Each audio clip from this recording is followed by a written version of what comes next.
EuroLeague, brought to you by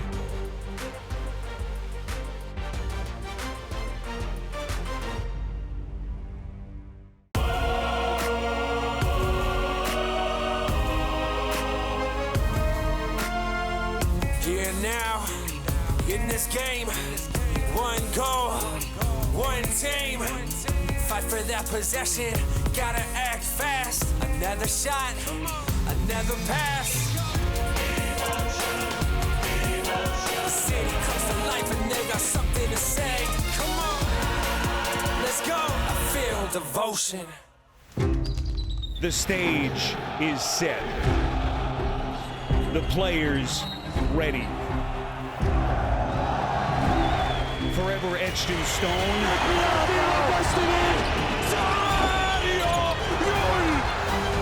Or lost to the sands of time. On the cusp of basketball immortality, only one can become legend.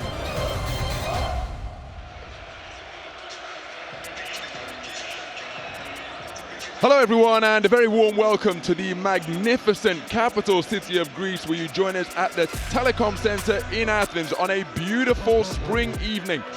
The T Center, the stage for this championship finale. Real Madrid, the first team to arrive, and for their championship-laden squad, 11 titles in their history, vying for that 12th tonight, and head coach Sergio Scariolo emphasizing mentality and intangibles. I think if you are with the right composure and personality and patience on the floor, you always will have a chance, no matter how big is our opponent, your opponent, which in this case is extremely high level. Well, as for Olympiacos Piraeus, the short journey from the port city of Piraeus, and coach Georgios Bartzokas anticipating a hard-fought affair for the continental crown.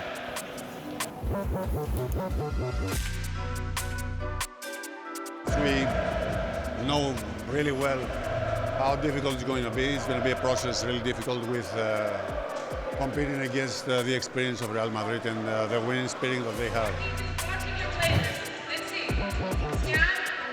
So that is the scene live here at Telecom Center. A capacity crowd in attendance at the Oaka for a heavyweight showdown in a battle for the championship trophy in the EuroLeague as Olympiacos Piraeus face off against Real Madrid. Well, what a magnificent sight. The biggest rivals of Panathinaikos setting up camp here at the Oaka, turning this citadel of green into a sea of red and white as we take a look at some bracketology to see how both teams arrived at the championship game, negotiating the lottery of the Final Four. My name's Ronald McIntosh, and I'm delighted to stay that alongside it to provide expert analysis and insightful co-commentary is a man who knows what it takes to win this title, and that is EuroLeague icon, EuroLeague legend, Joe R. Lucas. And Joe, the teams arriving here, their confidence must be through the roof given the manner in which they dealt with their semi-finals. Rano, especially for this team right here in Madrid, losing Tavares, losing Len, now losing Garuba in the semi-final game. This is the team they're going to be playing with, and there's nothing short of brilliant the way they played on Friday night. They're looking to pick up a big surprise here tonight. Once again, my man, my honor to be with you here tonight for another final. Here is the lineup available for coach Georgios Bartzokas, and he was saying in the lead up to the start of the Final Four that he has got 17 healthy players, and that means that there are a whole host of guys who would probably start on other EuroLeague clubs who don't get the nod here in this championship game tonight. Not only that, but there's only Sasha that played 22 minutes. That really put a lot of time in, so they're well rested. Madrid had to play a lot more players because of that shortened rotation, so I believe that's going to make a difference come through the night. If they can play defense like they did against Fenner to start this game and dictate the tempo, that's going to be huge for the red and white. Well, the Final Four, always one of the hottest tickets in world sport, and you can imagine the clamor when the team from nearby Piraeus book their place in the championship game. Right now, let's enjoy this pre-game show, which promises to be epic. Pre-game show championship game presented by Etihad is about to begin. In the beginning, first bounce shattered eternity. And from that spark, it all began. Across the cosmos, heroes emerged, driven by spirit, their names written in light. A game born from the passion of its fans. Each moment a story, fueled by every voice. Today, energy returns to where it all began. Athens, the birthplace of European basketball.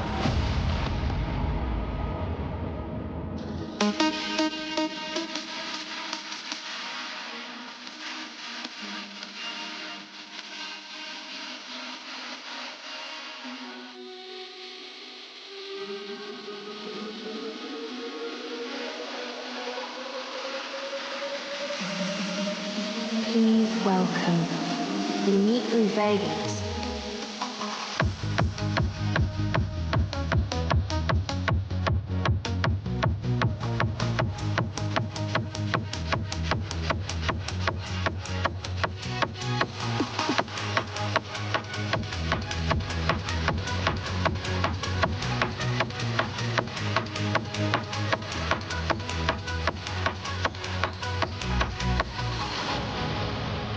Athens, how you feeling?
España, ¿cómo estamos?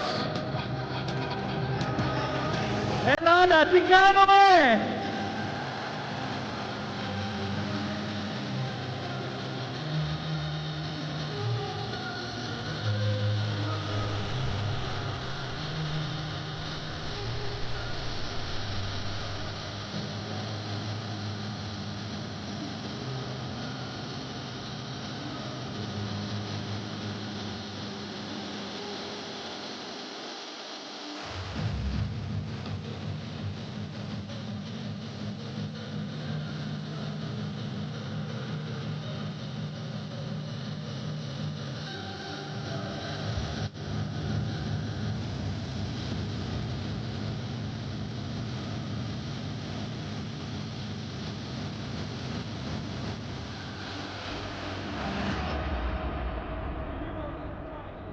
Make some noise!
Athens, are you ready?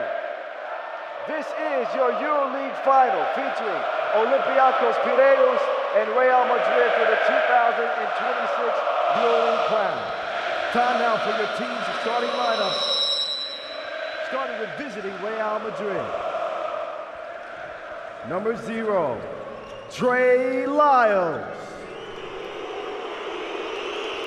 Number 1, David Kramer. Well, during the course of the regular season, Real Madrid were utterly dominant at home, going an incredible 18-1, but away from the Spanish capital, they were an altogether more modest 6-13. Of course, this is the championship finale. The regular season is in the distant rear-view mirror, but make no mistake, even though it's on the neutral territory of Telecom Center, Real Madrid every inch the away team tonight, because this place is absolutely packed to the rafters with fans clad in red and white of Olympiacos. Well, Ron, they got away with one on Friday night against Valencia, kind of like a home game almost, because they're playing against a Spanish team here. Not too many fans right now, as you just mentioned. Their road woes are well documented, and we may see that come out here tonight in this game. It's going to be a difficult game with this red and white all over the place. Well, Sergio Yui hearing it from the fans here, because he was the man who stunk that mid-range mandarina when these sides last met for the Continental title in 2023, breaking Olympiacos' hearts as they ascended to their 11th crown. One of the most devastating shots I've ever seen, but on the other hand, one of the most glorious shots too. Absolutely amazing. You and I were on that call. You made a masterful call on that last shot by Yui. I'm going to tell you what, it's a little bit about revenge for Olympiacos here tonight. They want that one back. 5 consecutive Final Fours for Olympiacos Piraeus. Their last appearance in the championship game was that heartbreaking loss in 2023. These two sides have met 3 times in the modern era for the championship finale, and overall it is the slightest of advantages to Real Madrid, who lead the trio of title tussles in the modern era by a 2-1 split. Well, you know, Ron, you have that aspect, but also on top of all that, you have the fact that it's been the 5th consecutive time that this red and white team, Olympiacos, has showed up to this Final Four. They've been unsuccessful 4 straight, and something's got to break for them here. They retooled in the offseason. They have got an embarrassment of riches under the tutelage of coach Bart Zokas. In stark contrast, Real Madrid arriving here severely hobbled, a depleted front line as the two experienced sideline strategists exchanging pleasantries and pennants at half court here in Telecom Center, which looks absolutely magnificent. It's an incredible scene here. To see Gate 13 all dressed in red and white right now is amazing. Here's your starting 5. It's Capasso, Lyles coming out of the forward. They're going to put Mario Zonia and they're going to put Okeke at the center today. I don't think it really matters. All these guys are extremely interchangeable. Lyles, as we saw, played a little bit low post, as did Zonia. And now Walkup, Dorsey, Vasenko, Papa Nicolau, Milutina, the same lineup as they had Friday night. Coach Marcos doesn't want to change much. Not changing much, and with Real Madrid almost being forced into that interchangeable positionless small ball play, who will be able to keep Nikola Milutinov off the board? He's not interested in stretching the floor and looking for the 3-point shot. He's the league's leading rebounder overall. He's the league's leading offensive rebounder, and he was absolutely ravenous on the glass in the semi-final, reeling in 13 rebounds in their victory. And my thing here is Olympiacos, you have to let them do their thing. Let Milutinov do his thing. You don't want to go out of your game plan, Ron, and say, hey, they're a smaller team. Let's pound the ball inside. Olympiacos has to continue spacing the floor, making their cuts, getting to the basket, taking their shots, and then you let Milutinov, Hall, and Tyreek Jones clean up the mess if there's a miss. Coach Jojo Sport Zokas, 3-time winner of the Alexander Gamelski Coach of the Year, the first person to win the award in successive seasons, and just the second person to win it 3 times. These 3 men are going to be absolutely crucial. Mr. Sretan Radovic, the crew chief, and from a player's perspective, they have got to get on the same wavelength as these 3 wise men right from the opening tip. We don't want to see any of the stars shackled by foul trouble. Yeah, you see all the Real Madrid players with the Animo Usman on their shirts. Sasa Vesenkov, 29 points against Real Madrid in that championship game with a heartbreaking loss. It even hurts more around when you scored those 29 points and you know you had that title in your hand. But right now, that was 2 years ago. It's a whole different game, a whole different atmosphere. They know they're the favorite, but can they hold up? Well, Tyler Dorsey was absolutely sensational in the round 36 win, having a career-high 37 points and a career-best PIR of 43. That won him MVP of the round honors in that round 36 triumph for regular season where both teams split home wins. But of course, all of that history, all of the tradition that these two title-winning clubs possess, it all comes down to the next 40 minutes of regulation. Will overtime be required? My goodness, what an atmosphere, and make no mistake, Olympiacos will be looking to harness extra energy and inspiration for the opportunity to claim the title in the home of their arch rivals. Ron, I've been saying this for months now. Every time I see Tyler Dorsey walk out in that court in the first quarter, I tell the other team, you gotta keep an eye on him. I've seen this guy drop 13, 15, 17 points in the first.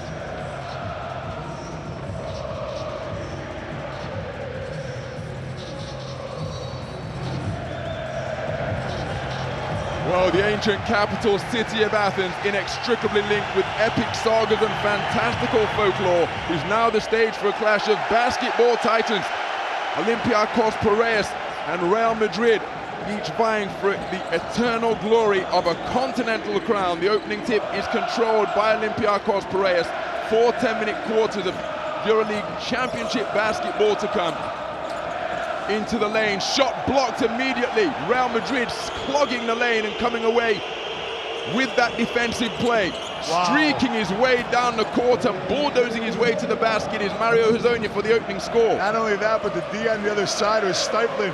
They're extending the D as far as they can. And look at Lyles pressuring up top against Vesenkov. Olympiacos Piraeus, the most potent offense in the competition, scoring 90.5 points per game. But this is two top-tier defenses going head-to-head as that shot from the perimeter off the heel of the hoop.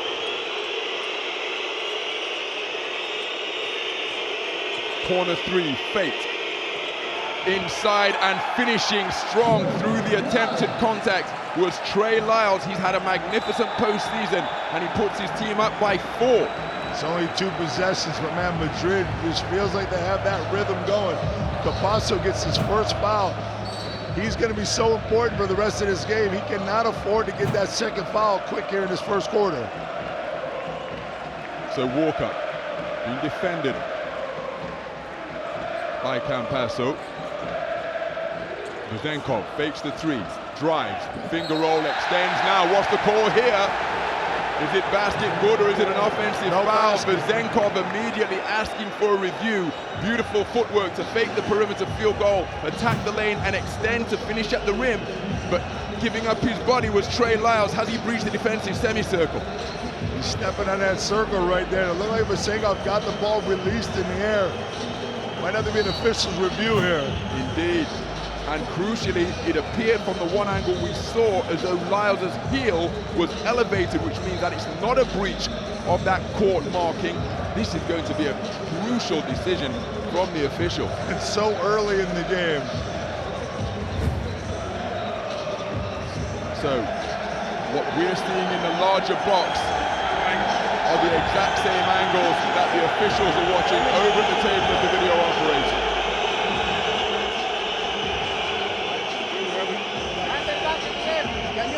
Can you remove the label, please?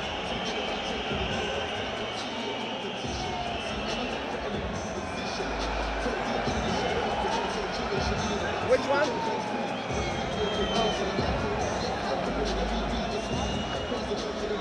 This is the one. So let's see. But this one will not help us to see the field.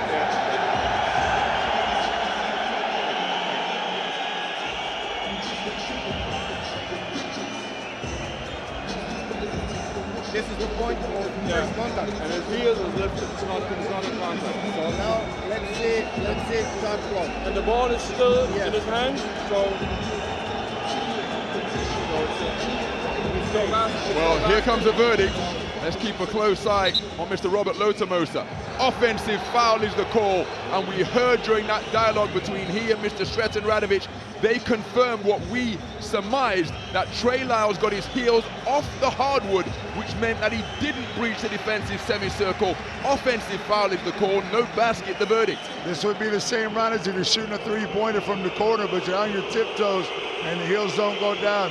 Well done by the officials there. I think they need to make that stoppage of play.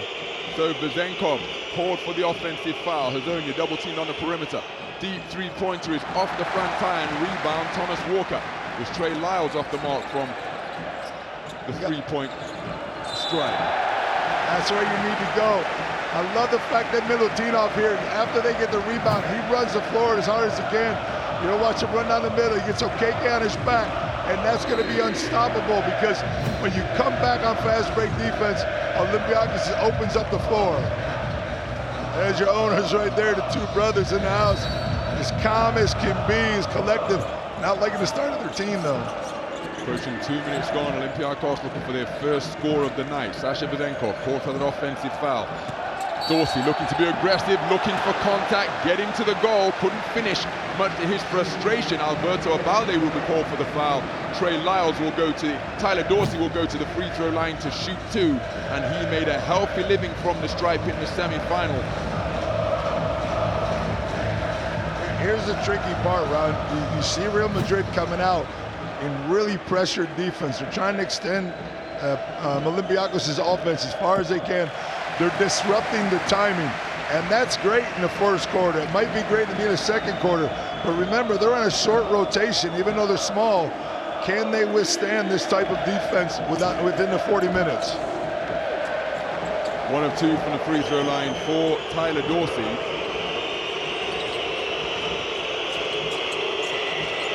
We've got wolf whistles, we have got drums being pounded. It's an absolute cacophony as the catch and fadeaways beautifully stroked by Trey Lyles. He moves to 4 points in the game on perfect shooting from the field. Capasa now just trying to do everything he can to keep it out of Walcup's hands and making him bring it up as slow as possible.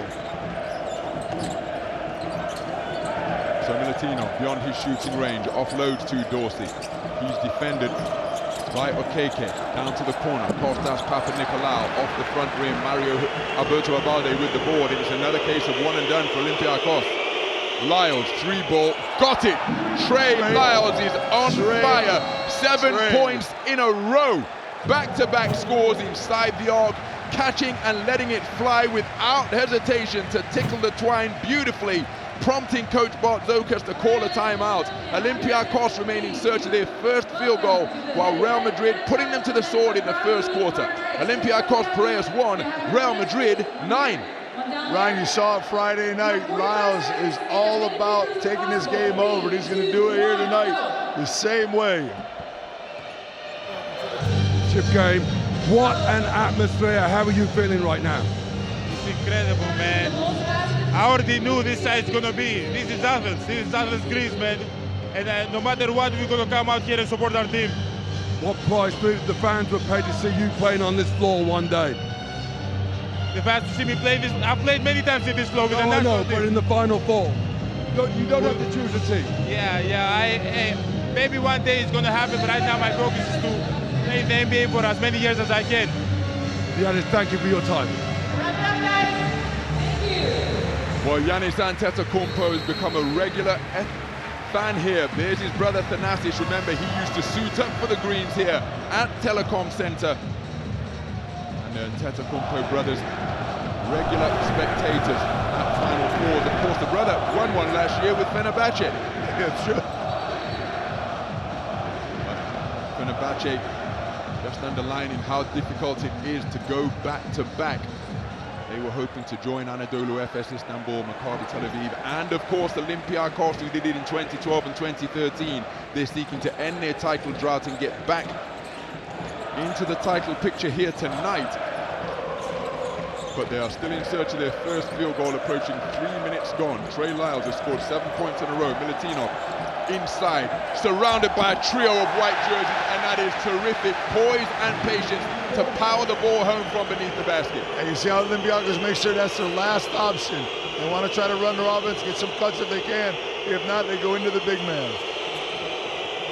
Took practically 3 minutes for that field goal to be scored, and now there's lots of contact. Trey Lyles, no whistle on the play. Driving Coach Bartzokas to distraction. Trey Lyles is in the zone here in Telecom Center. Already 5 shots put up for Lyles. Only 4 minutes of play. 9 points the advantage. Milutinov can't catch cleanly. Batted away by Campasso. Into the hands of Abalde. Spins away from Papanikolaou. Down beneath the dots. And Olympiacos just appearing a little bit disjointed. Communication very difficult in this cauldron of an atmosphere here. Trey Lyles in a battle of agent zeros against the shorter Thomas Walkup, former EuroLeague Defensive Player of the Year. Walkup called for his first foul. I think Walkup right there says, all right, he's kind of hot. Let's get him out of his rhythm a little bit. We'll foul him. I don't want to take this foul, but we need it. So Trey Lyles, 10 points in a row for Real Madrid. Campasso, he distributed 8 assists in the semi-final. Pull-up three-pointer is bottomed brilliantly once again. Evan Fournier frustrated on the sidelines. Mario Hezonja drilling it from downtown. That was Albaldi, Frank, right there, drilling that one. Shooting, everybody shooting with confidence. You don't know who's putting it up anymore, because as soon as they catch it, they're putting it up. Indeed, it was Abalde catching on the cut. Sasha Vezenkov finishing through the foul, and he'll go to the free throw line looking to add one more. That's Campasso, I think. I think they got Campasso on that foul on the backside, and he's walking right to the bench, so that's huge. Even though he hasn't contributed much here so far, he's the key to this team with 2 fouls going to the bench early. Maledon had himself a good game on Friday night. Gonna have to control the tempo for this team. So Maledon with 12 points, 5 of 6 from the free throw line, 3 rebounds and 3 assists in 16 minutes in the win against Valencia. And again, Real Madrid having to continue to demonstrate that next man up mentality as Sasha Vezenkov completes the 3-point play. His team trailing by 9. I'm a little surprised it wasn't Andres Feliz who was a substitute for Campasso, but giving it in the hand of Maledon. Maledon tries to go glass. That's getting both hands on the basketball on the inside, but unable to secure it was Trey Lyles. Walk up over the halfway line. Sees a seam, attacks, kicks to the corner. Papanikolaou dumps it into Milutinov. Milutinov looking to back down. Trey Lyles standing strong, reaching from behind. Out to a wide open walk-up, lets it fly and bottoms it. And the roof being raised here at the Oaka. Giannis Antetokounmpo fully engaged with the proceedings as walk-up lands from downtown. You saw the plan right there. Walkup's man was Maledon. He comes over to make that double team to slow down Milutinov. That's going to be another turnover for Real Madrid. The Reds are back now. So there is El Chacho. He too knows what it takes to win a EuroLeague title, as we see. Milutinov offload from the double team to a wide open Thomas Walkup. And Thomas Walkup, 8 of 13 from downtown during the playoffs. Shooting the basketball very effectively indeed. He's the man who started the barrage in what proved to be the 3rd and final game against an injury-riddled AS Monaco in their quarter-final series sweep. Dorsey uses his dribble, fakes the 3. Vezenkov driving on Feliz, getting his way to the basket, contorting his body beautifully, and showing the control to kiss it off the glass and earn himself the foundation for another 3-point play opportunity. Well, Feliz definitely has a lower center of gravity, but it's a height advantage, and Vezenkov has a big body. When he gets to the basket, he knows how to finish. Tough matchup for Andre Feliz against Vezenkov. So Sasha Vezenkov getting the fans up on their feet here at Telecom Center. Sasha Vezenkov completes the 3-point play to make it a 9-0 run for Olympiacos Piraeus. All of a sudden, it's a one-possession affair. Lyles, straight ahead 3. Oh my goodness, that is a way to cap the run. You're kidding me, Ron. He is catching and shooting. He was looking the other way and turned and set his feet perfectly to jack that 3. So Trey Lyles on fire here with 11 points in the game, including 3 of 4 from downtown as Dorsey drives off the mark. The league's leading offensive rebounder, Nikola Milutinov, snatching that field goal attempt out of the air. It wasn't heading towards the iron, and he's earned himself a trip to the stripe. Well, he wisely puts that up. As soon as he catches it up top, you're going to see him try to shoot that back in the basket, and he catches the foul from Trey Lyles to put him on the line for a couple. He was 2 for 2 on Friday night in the semis.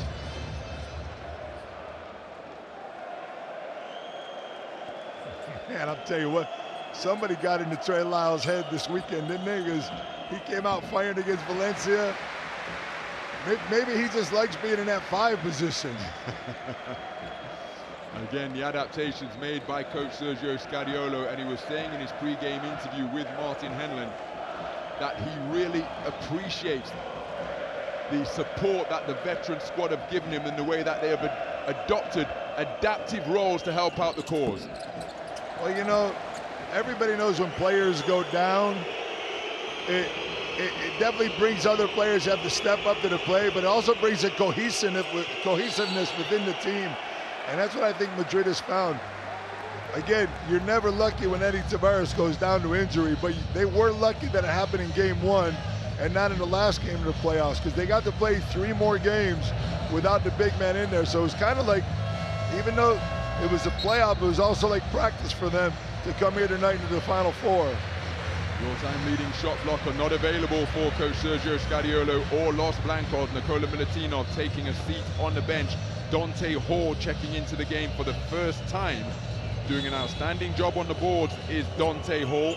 At least 5 rebounds in 5 of his last 6. That's a delightful offload, and Dante Hall making his presence felt, sending a message. He got it late after it made contact with the glass, but Dante Hall showing that pogo-heeled leap, saying that if you don't come strong, it's likely to come back. What about that dish from Azonia coming out that normally going to shoot that 3? Just Felice wide open. Off behind with the 3 ball is Tyler Dorsey. Teo Maladon. Dante Hall meets him. Walkup has lost his footing. Terrific defensive play by Tyler Dorsey to break that one up. But it will remain Real Madrid basketball as they couldn't keep it in bounds. Did you see Dorsey just hang in the air here? Wow, look at him turn around. Catches the fake from deck and still stays up long enough to time it perfectly. Unfortunately, they turned the ball over on the sideline. So Evan Fournier into the game for his first action tonight. Tyler Dorsey taking a breather. Lyle waiting to be relieved of the rock by Maladon. He's one-on-one with Walker. Sees the scene, keeps it himself, gets creative, but again the defensive presence of Dante Hall forcing him into a difficult 5 on shot. 4 if they're quick. There it is. Beautiful well done. feed into a crowd from Tyler Dorsey. Dante Hall rewarded for running the floor, catching the basketball right at the defensive halo.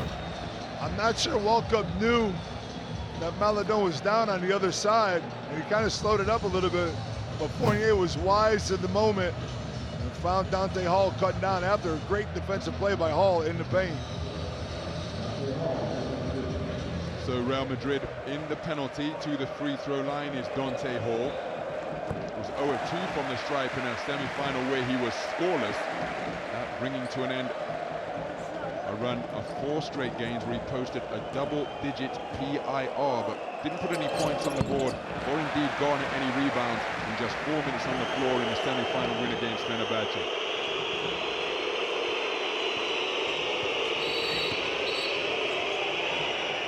So Hall, 2 of 2 from the stripe, reduces the arrears to 5.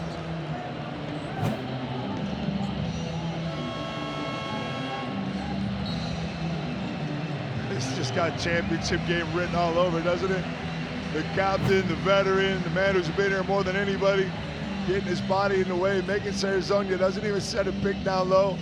Gonna pick up his 2nd foul, but that's his role right now. And I heard Sasha Vesenkov say a couple months ago, just be an MVP at your role, and that's what Papa Nicolau does. Tyson Ward checking into the game for his first shift in this final. A fantastic performance in the semis where he posted 10 points. Hazonia turns into the open baseline, uses the chicken wing and gets the baseline floater to 4. didn't think he had an angle to get that shot off, but Tyson Ward forces him baseline. They need a little bit more help. Walker, one-on-one with Teo Maladon. Now it's on the perimeter once again. Ward attacking the free throw line, bulldozing his way into Hazonia, absorbing the contact and getting the flip off the window to fall. Looked like he had a Paris basketball jersey on in that move right there, man. That was going old school for Tyson Ward. 5 points of deficit, just under 2.5 minutes remaining. As Hazonia one-on-one with Ward. Ward trying to force in middle. Hazonia backs his man down. Bumps him with the shoulder. Fadeaway jump shot is off the iron. Dante Hall rises high to rip down the defensive board. Madrid doing the same thing again. Whenever a rebounder gets the ball off a missed shot, they're putting one guy on the ball to slow down that fast break. Ward catches on the cut once again, but has his pocket picked masterfully, picking up the pieces. Gabriel Deck, Feliz running, lets the floater fly and feathers it home delightfully. Andres Feliz getting that runner to fall. And even though Madrid wants to control the tempo, that means they want to control it in their type of game. And if they get a chance to run on a turnover, they're definitely going to be doing it tonight. So Fournier, who's been shooting the basketball so well from three-point territory. Vezenkov fakes the mid-range, goes into his bag, gets the dribble away, couldn't find the range on the field goal attempt. Feliz pushing down the right side. Maladon met by a double team. Dante Hall out on the point of Olympiacos' matchup zone.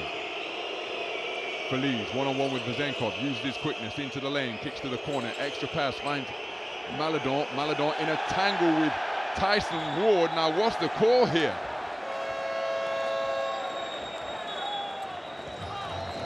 Play almost seemed to slow down to slow motion, bumping, banging, barging, and I'm not even sure whether a whistle was tweeted.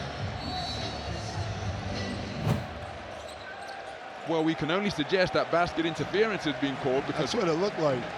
Teo Maladon has been credited with a score. The lead is 9 for Real Madrid. Their largest lead has been 12. The defense of Real Madrid has just been so impressive. Every basket, every shot that Olympiacos has gotten so far has been forced and very well earned by this Madrid defense. They're not giving them any good looks. That was just an errant pass on a switch with El Baldi. Again, that's a little bit too much persistence trying to get that ball into the paint when you have the size advantage. Real Madrid, the third-rated defense. The numbers on the defensive end between them and Olympiacos almost identical. Easy pickings for Dante Hall, bagging that steal of the attempted cross-court feed. Fournier from the half-court logo is where he's operating. That's within his range. Applies the brakes, pivots, turnaround J off the mark. Dante Hall, one offensive rebound, two offensive rebounds. Had to come down with the second one and got the stick back to fall. You call it, it's like a pogo stick in those feet, man. I don't know, they gotta check his shoes, man. He's got some springs in there somewhere. It's amazing how quickly he gets up.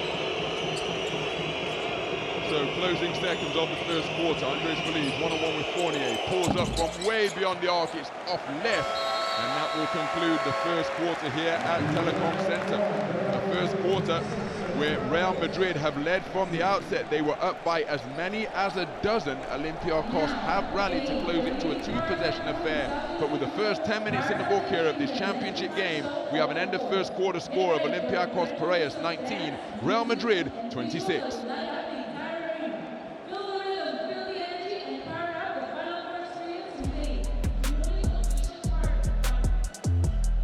So a look inside the numbers. Real Madrid shooting the basketball beautifully. 4 out of 6 from downtown, and Trey Lyles 3 out of 4 for a 75% clip. And 7 assists by Real Madrid, which means they're just working the ball, finding each other. You're gonna see a lot more assists from Real Madrid because of the smaller lineup as we check out your Trey Lyles package. Trey Lyles exploded in that first quarter, 13 points in all, and a whole bunch of them rattled off in a row, hitting back-to-back three-pointers, and preceded that with a pair of scores on the inside. He's stepping up to the plate in this final. It's all about catch and shoot for him right now. He's not worried about putting the ball on the floor. A lot of the defenders know they want him to put the ball on the floor, but as soon as he's catching that ball, he's got his feet set and he's going up. And of course, he's your BKT best performer this quarter with those 13 points. And as customary, they always start out at the bench. He's up on his feet right now. Let's see if he gets back into this game in a second. Alec Peters checking in here, Ryan. That's a big. He's had a huge playoff. I don't even want to talk about that huge game. 17 points in 18 minutes on Friday night on perfect shooting. So Alec Peters has been the key substitute for Coach Bartzokas throughout the playoffs and that semifinal game. He was sensational in that semifinal, epitomizing the quality of letting the game come to him, finding his shot around the baseline, hitting some tough fadeaways, and the more effectively he felt he was seeing the basket, then he just began to extend his range. A perfect shooting night on 17 points in the game. I'll tell you, he's still upset a couple years ago when he didn't come off the bench when Real Madrid won that EuroLeague Championship. Going into zone defense a lot of time, and Alec Peters didn't much time, so he's looking for a little bit of revenge here tonight also. Motivation off the charts for all players of the Balde, looking for his second three, and he rattles it home. 3-ball, corner pocket. Alberto Abalde moves to 6 points in the game on perfect shooting from downtown. Well, Olympiacos is in trouble here, Ron. If they can't get out on three-point shooters, I mean, you have Milutinov, you have Dante Hall in the middle. You have to force Madrid to put that ball on the floor. You can't continue to let them be as effective. They're 5 for 7 from outside the three-point line. They got to be more aggressive on outside that line. 10-point lead for Los Blancos. Corey Joseph working the handle, goes inside to Peters. He's got a size advantage. Blocked from Teo Maladon. Terrific defense. There was lots of contact, and the officials letting them play down low, Joe. Definitely letting them play down low, both sides. Only 2 seconds on the clock right now. Corey Joseph setting something up. Let's see what they have for Madrid. It's going to have to be a quick catch and shoot. Watch for Fournier coming out to the corner and the Dante Hall block. He's got to put it up shot quick. clock in the ready, lets it fly. Evan Fournier draws iron, magnificent offensive rebound. Tyson Ward gets the stick back to fall, despite the efforts of Chuma Keke looking to block it from behind. That's 5 offensive rebounds for Olympiacos, 0 for Real Madrid. A lot of that has to do with the efficiency of Madrid shooting the ball, but they can't give up a lot of offensive rebounds against the Olympiacos team.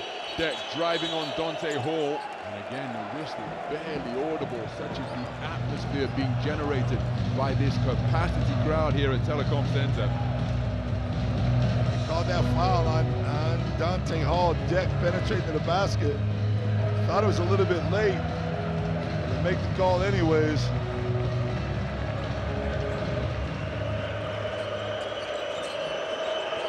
So Feliz being defended by Fournier. Deck, tiptoe teaser on the three-pointer. It's a straight-ahead variety, but he can't get it to fall. Joseph. Maladon moving his feet, didn't move them quickly enough, and applied the forearms with that shove to be called for the foul. Madrid has got a lot of Valencia in them right now, right? I mean, it's just coming down the court, trying to find the open man. If they got a three, they're jacking it up. They're not afraid. They're putting up the three ball consistently, but yet they're penetrating to the basket. Very tough for Olympiacos to defend them. We saw a great Olympiacos team defend them throughout the 3-4 quarters against Fenerbahce. Fournier down to the corner, Tyson Ward fakes middle, drives baseline. Now what's the call? It's an offensive foul. Terrific work by Gabriel Deck because his feet were on the move, but his body positioning must have been perfect to take away that baseline drive. He gets his feet set, it looked like on the baseline. He reads the penetration of Tyson Ward. He got that left foot down just in time. So Feliz making himself available on the left side. Maladon has gone to the right side. Abalde fakes the three. A KK extra pass for Leeds wide open, and it's an air ball. Now what's the call? Got a foul down low on a push. I think it's a 3-second violation. In the lane for too long in that shaded area, the brown shaded area. That happens a lot, Ron, when you're unselfish with the ball. A lot of big guys, or the guys go to the basket trying to look for the rebound, thinking there's a shot going up. A little bit too unselfish sometimes that time for Real Madrid. Joseph attacking the high line Madridi. What a rejection by Jumar Keke. Now we've got a whistle on the play. I think it's going to be a goaltend. But KK not giving up on the play. Watch his recovery from behind Corey Joseph here. And there's confirmation. Terrific work from that high overhead cam just confirming that the ball made contact with the window first. And well done by the officials, because that's a play that has to be called and not stop it. So go check out an official review.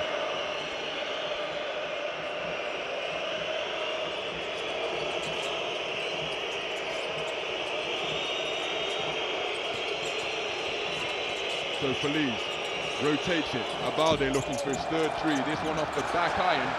Corey Joseph hitting the deck, but still managing to feed the outlet pass to Fournier. Extra pass down to Tyson Ward. Drives baseline. Hangs in the air. Gets it back to Corey Joseph. Fakes the three. Peters fakes the three. Pulls up mid-range. And carrying on where he left off in the semi-final. Alec Peters giving Olympiacos Piraeus a terrific burst in what is a run of 6 points without reply to bring them back to within 4. That prompts coach Sergio Scariolo to call timeout. This one intriguingly poised. Olympiacos 25, Real Madrid 29. Vasilis Spanoulis, what an atmosphere this final's giving. Yeah, this is unbelievable atmosphere. It's like something amazing, but the players, they have to focus their job. And you've obviously been in this situation before. How do the players sustain this effort for 40 minutes? They have to put the fans in the game. They have to play more aggressive, Olympiacos, because Real is playing really good. They stretch the floor. They play with 5 players that they can shoot the ball. So they have to focus and play good basketball. Thank you very much. Well, they're the thoughts of the icon, that is Vasilis Spanoulis, alongside Jamal Mashburn, Gigi Datome in the background. And of course, in that 2013 final, Vasilis Spanoulis, the MVP with 22 points in the game, as Olympiacos took their most recent crown, 189, at the expense of tonight's opponents, Los Blancos, over in London. I remember that game perfectly, Ron. All 20 of those points came in the second half. He was zero points in the first half. He came out and lit it up in Spanoulis fashion. Trey Lyles checking back into the game. I thought it's a right move here for Sergio.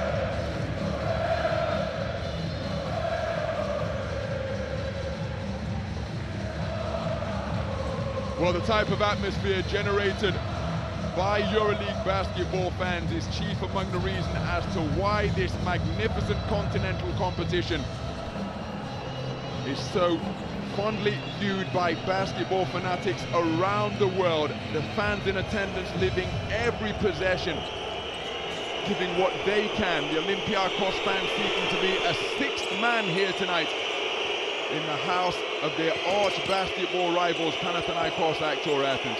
There's barely any green to be seen. That is the extent to which Olympiacos from the port city of Piraeus have taken over the facility here, including the fabled Gate 13.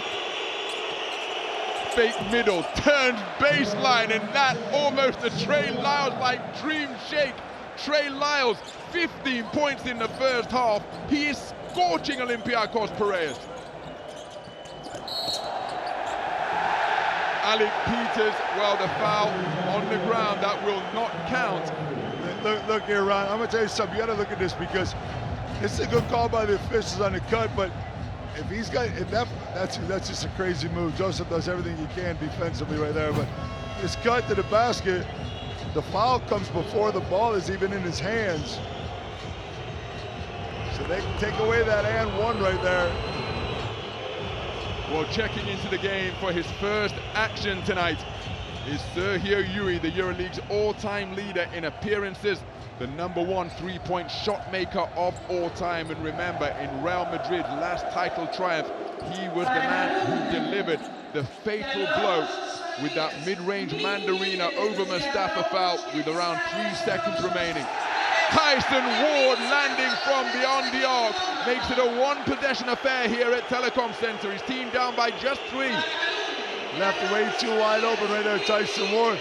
I was watching him pregame. He was drilling them from all over the place. Olympiacos has changed their defensive plan. They're double teaming a lot more off the ball. Here it comes on Lyles. So Fournier picks up the pieces. Lyles off the mark, but entitled to shoot, no doubt, given how he's been scoring the rock in his first half. Corey Joseph found the floor after leaving his feet to pass. They hang it up for Dante Hall, got a hand on the basketball. He livid that he hasn't received the whistle. Feliz at high speed and finishing on the fly. Real Madrid looking to get out on the break whenever they can. His body control is uncomparable in the air. When he gets off his feet, he gets that little Euro step, and he's got great control, always finding the glass and kissing it off perfectly. So it's a 5-point lead for Los Blancos as Ward looking for back-to-back threes. It's off the mark. That's a sensational offensive rebound. Evan Fournier to the corner. Ward once again back to the half-court logo where Corey Joseph picks up the proceedings. He put Yui on his heels. Looked to drill the mid-range jump shot, and then Alec Peters fighting Feliz for the long, low rebound. Feliz with that foot speed due to his lower center of gravity got there first and draws the foul on Alec Peters. Olympiacos started to make a little bit of run here, but offensively they looked a little out of sorts. Dante Hall thought he got fouled on that alley-oop play. Looked like an easy basket.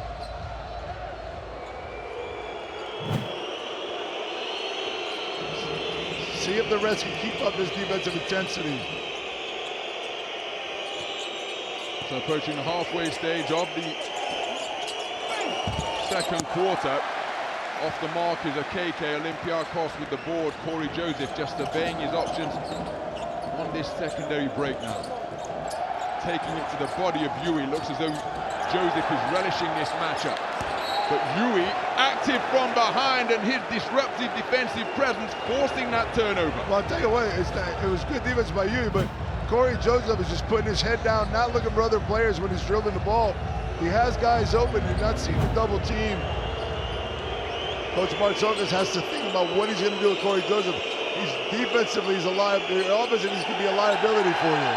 Hazonia and Tyson Ward tussling on the three-point line, and Feliz looking for the penetration and pitch to the wing, but there was nobody there. The ball sails over the sideline. Turnover is the result. Possession to Olympiacos. And here comes Capasso back in the game. Big minutes by Feliz right here. He does such a great job of coming in and taking over for Capasso and giving him that rest. And now with 2 fouls, Capasso has to be careful not to pick up that third. Indeed, those 2 fouls accrued in the first quarter, but Andre Feliz, 6 points in the game on perfect shooting inside the arc, chipping in with a rebound as well. But now Campasso, who distributed 8 helpers in the semi-final win over Valencia, back on the floor seeking to control and dictate proceedings once again. So Tyson Ward playing point forward over the halfway line. Peters to Fournier. Fournier with a size advantage over Yui. Pushes him off with the offhand. Ward has used his dribble, rotated it to Corey Joseph. Fournier catches on the cut, but it wasn't a clean reception. But the shot was as clean as can possibly be. Evan Fournier landing from downtown, and that's at least 1 3-pointer in 6 straight games now for Evan Fournier, who continues to fill it up from the field in the postseason.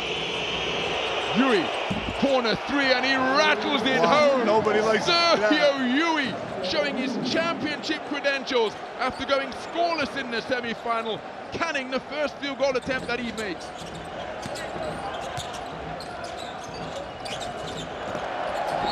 This is Olympiacos basketball right there. Fournier coming up to the top of the key. Tyson Ward with the fake pass, and you know that the back door is coming. And look at him distribute a rock and a beautiful bounce pass. Deck has nothing left but to try to foul, knock the ball out of the hands. Fournier with another attempt. Now this one at the old school 3-pointer. After that step back 3 in the corner. That's a ridiculous shot, if you ask me. I mean, that kid is so talented. Evan Fournier went 1 of 2 from the free throw line in his 10-point haul in the semi-finals. But what a sensational postseason he has had. Went 40% from downtown in the playoffs, and he duly converts the free throw, shooting 80% from the strike this season to make it back-to-back 3-point scores in contrasting styles to bring his team back within a single score. They trail by just 2. Yui rotates it, Yui receives it from Campasso. Corey Joseph ripping down the defensive board. Fournier threaten the shot from the half-court logo. I thought he was going up with it too. He does, but he's anticipating a foul. The line drive three is off the mark, and Fournier thought that he'd drawn a foul there as Jouy rotates it. Hazonia fakes the three from the half-court logo.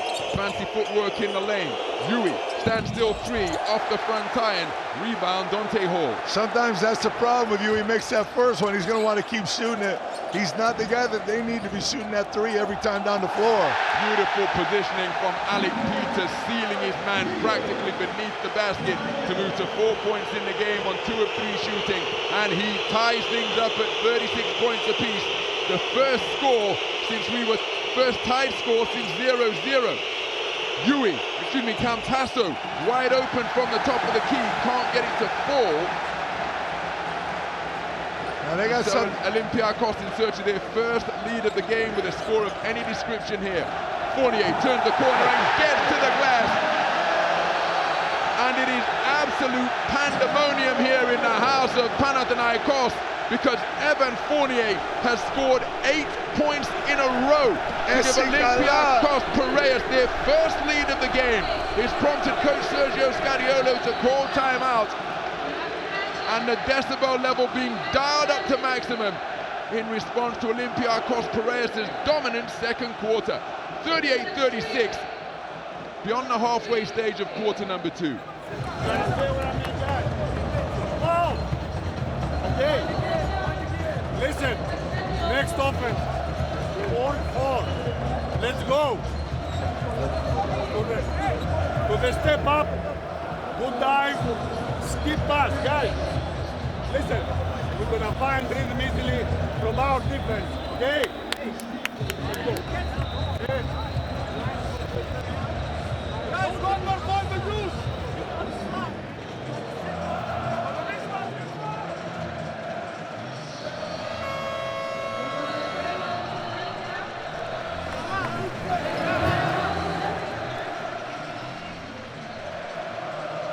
So look at Evan Fournier turning the corner with a beautiful finish with the underhanded flip off the glass.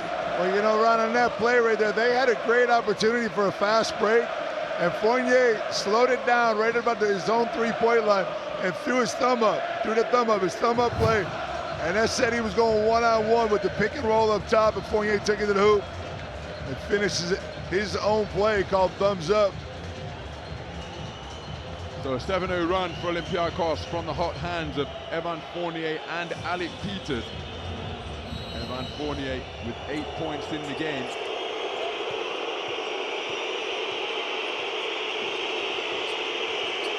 And there's confirmation that Olympiacos taking the advantage gives us just our second lead change of this final. Hazonia almost had his pocket picked by Fournier. Hazonia gets it back to the perimeter, kick to the corner. Trey Lyles, corner three, my goodness. He continues to light it up from long range. 4 of 5 from downtown in his championship final high, 18 points in the game. Nobody's putting any type of ice or water on that fire right now. Fournier one more time. He responds back. An instant riposte from Evan Fournier, who lands his second 3 points of the game to move to double figures in the game. All 11 of his points coming in this second quarter, and Olympiacos regain the lead. They're up by 2. Campasso, deck, tiptoe three is short and off right. Alec Peters secured the defensive board. Couple great stops by Olympiacos, not wanting to run the fast break, deciding to slow it down. Giving it to Evan one more time, out to Peters. And the three-point barrage continuing here at Telecom Center. Olympiacos finding their range, now 50% from downtown on 5 of 10 shooting. Oh, but Trey Lyles remains on a heater. 21 points in the game, an improbable 5 of 6 from three-point territory. The catch and shoot of Trey Lyles is out of this world.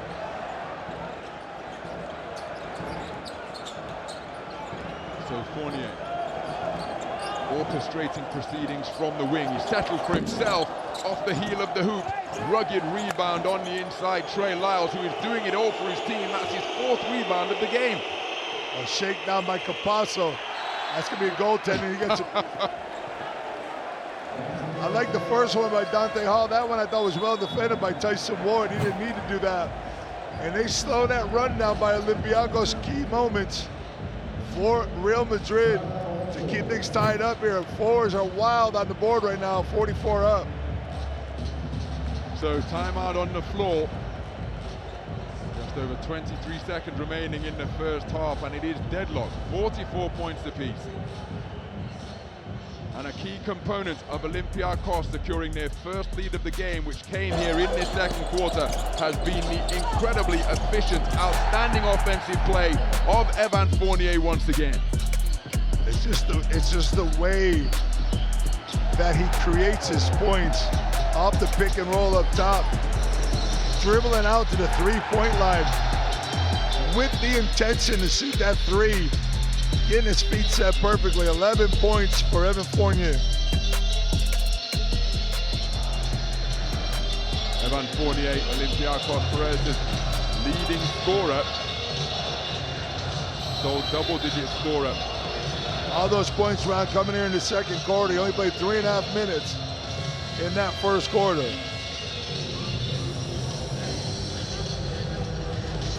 So that wire cam suspended on tethers that go from one end of the arena to the other, affording some fantastic views in this incredible amphitheater in which to play basketball. Olympiacos Piraeus hanging tough after they were down by 12 in the first quarter, but they have rallied magnificently and are dominating this second quarter by 7, 25-18 in favor of the red and white.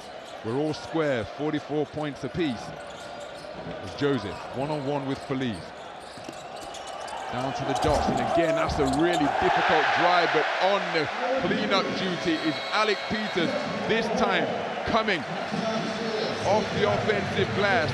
Alec Peters with 9 points in the game on an incredibly efficient 4 of 5 shooting from the field, and that stick back has given Olympiacos Piraeus a single score advantage as we head to the locker room at the halftime interval of this championship game. With 20 minutes in the book, it's Olympiacos Piraeus 46, Real Madrid 44.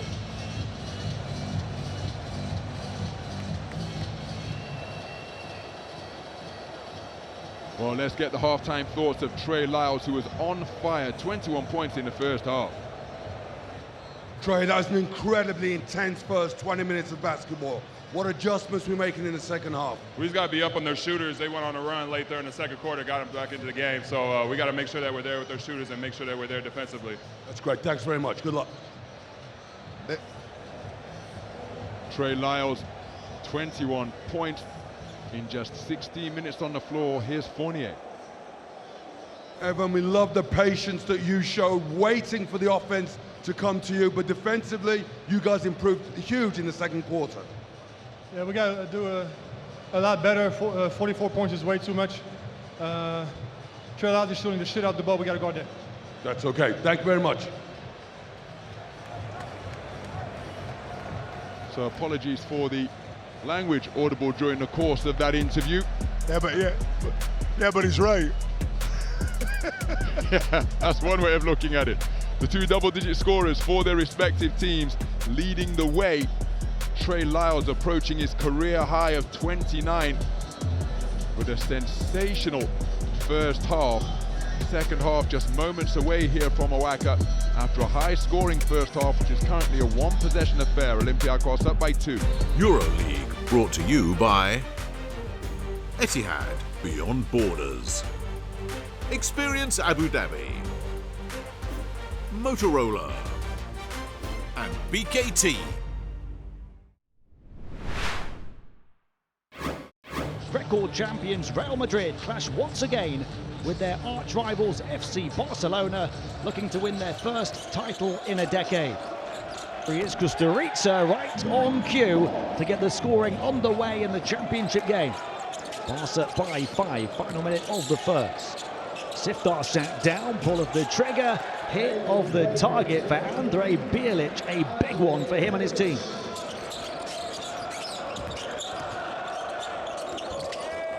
Diarra just put Sion Keita on a poster. Ousmane Diarra, a rising star, reaching for the stars. Boumche off with his shot. Right now, Potha. One rattles around, halfway down, back up and out, and back in again.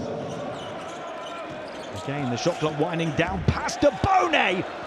But how about the incredible recovery from Mohamed Dabone?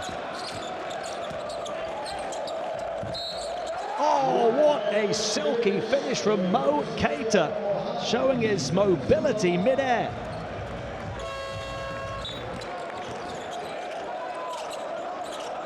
Frauloff, and the big man hits a big shot, Ilya Frauloff. Well, the ankle breaker from Ferreiras, Boumche, boom! 100 seconds to decide which of these El Clasico clubs lifts the ANGE trophy. Shot clock to 5. Every possession huge now. It has been all game long, and that is a huge shot from Fabian Kaiser. Quickly pushed down the floor for Ferreiras. Madrid was saying they committed the foul, but instead Barca have the bucket. Looking for one more score. Kaiser off. And Barcelona's bench empties in celebration as the decade-long wait is over. And this is a moment that they will remember for a lifetime. Real Madrid 77, Barcelona 85, the final score.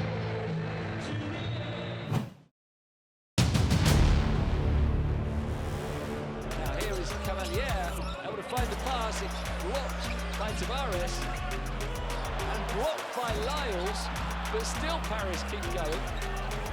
2 blocked shots by Madrid, but no finish, and now it is thrown down. Oh! Jared Roden with one of the biggest dunks of the season over Eddie Tavares.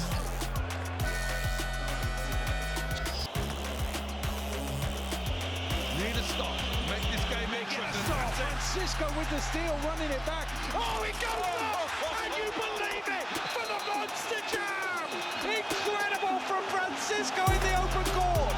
Terrace may have called timeout, but I think we needed to call timeout. Just what I said, you need a finish.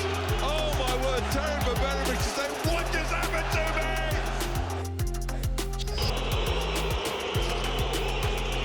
Baldwin gets it away. Oh, it's in at the buzzer. You're kidding me.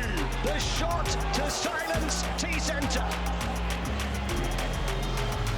Wade Baldwin, who'd gone just 3 of 10 in this game, gets it away in time.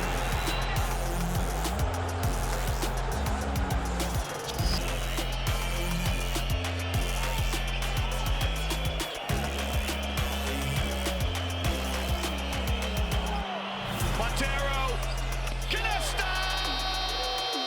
Montero breaks the ankles of Vasilicic and nets the 3.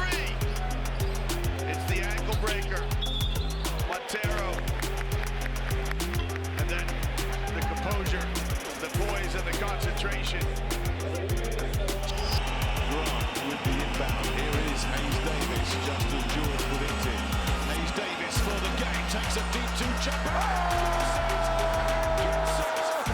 And on the buzzer, Panathinaikos take back-to-back wins in Valencia.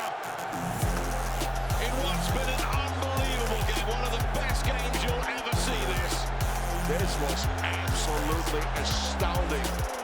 The best game ever I have seen in EuroLeague history.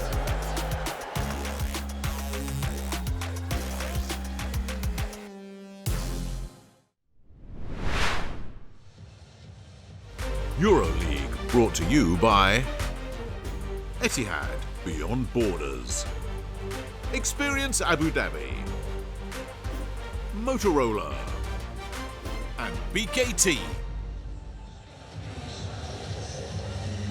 Half-time here at Telecom Center, and it is a one-possession affair. Olympiacos Piraeus leading by 2 Their first lead not coming until the second quarter, because Real Madrid started aggressively, punched them square in the mouth to go up by 12 at 3:15 after a storming first quarter, Joe.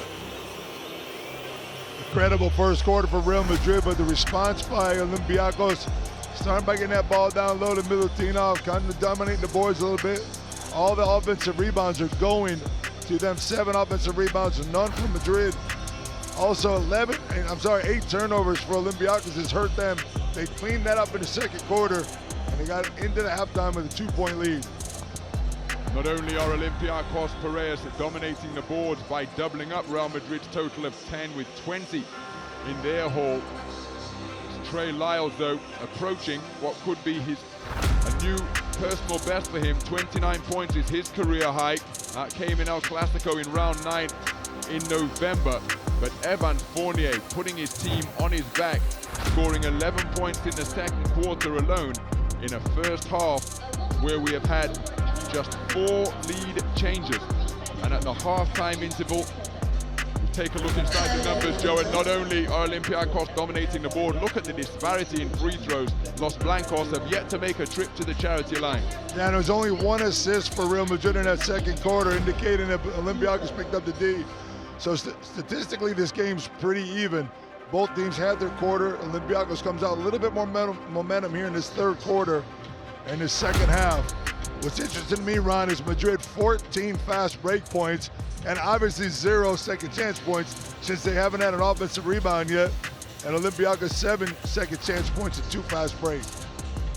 Alec Peters again with incredible efficiency during the course of his first half total of 9, including that final stick back off the missed field goal attempt to take him to 9 points in the game and give his team that 1 possession lead.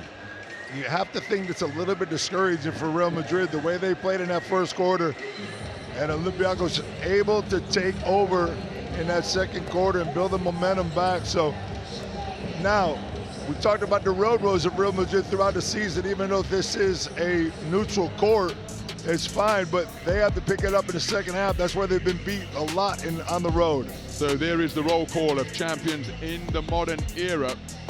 Real Madrid seeking a record-extending 12th EuroLeague title, their first since they vanquished Olympiacos in 2023. Olympiacos looking for their first triumph since the heroic exploits of Vasilis Spanoulis at the O2 Arena in London in 2013, where they bested Real Madrid from the Spanish capital in the city of London at the O2 Arena. So Olympiacos taking the opportunity to get out early and get their sight lines adjusted as they prepare to switch baskets. And again, Real Madrid with that short-handed roster, perhaps just taking the opportunity to rest and recover a little bit more than their rivals, but no doubt we'll see them soon begin to get their sights adjusted. You look at the minutes too. Senkov only played 10 minutes in that first half. Dorsey only 6.5 minutes, only 1 point for Tyler Dorsey. So we expect him to get a little bit back into this game offensively. And Milutinov down low. When he did get the ball, he was pretty dominant down there. Hard to stop. They have nobody to stop that, but I like the way Olympiacos is going about it. They're going about it as we're not getting out of our game. We want to run our offenses, and if he gets it, he gets it. Well, there is Jamal Mashburn in conversation with Nick Calates. What a meeting of basketball minds that is. Calates playing his trade in pastures anew next season. And in this era of positionless basketball, Joe, Jamal Mashburn, from his time at the University of Kentucky all the way through his glittering NBA career, epitomizing that. Play in the post, handling the rock, mid-range, pull up from long range, strong to the rack, an all-court player in that strong-bodied physique he possesses. He was the next Michael Jordan at one point. Everybody talked about him having that type of capability, that type of potential. Well, it's been a first half filled with emotion here at Telecom Center. Everybody fired up ahead of this finale, as you would expect. Two teams with rich title-winning traditions going head-to-head here in a bid to hoist the trophy aloft. The fans living every possession, so too the ownership group. 20 minutes of regulation remaining. Will an extra period be required? Just a single score between them after 20 minutes of play in the first half.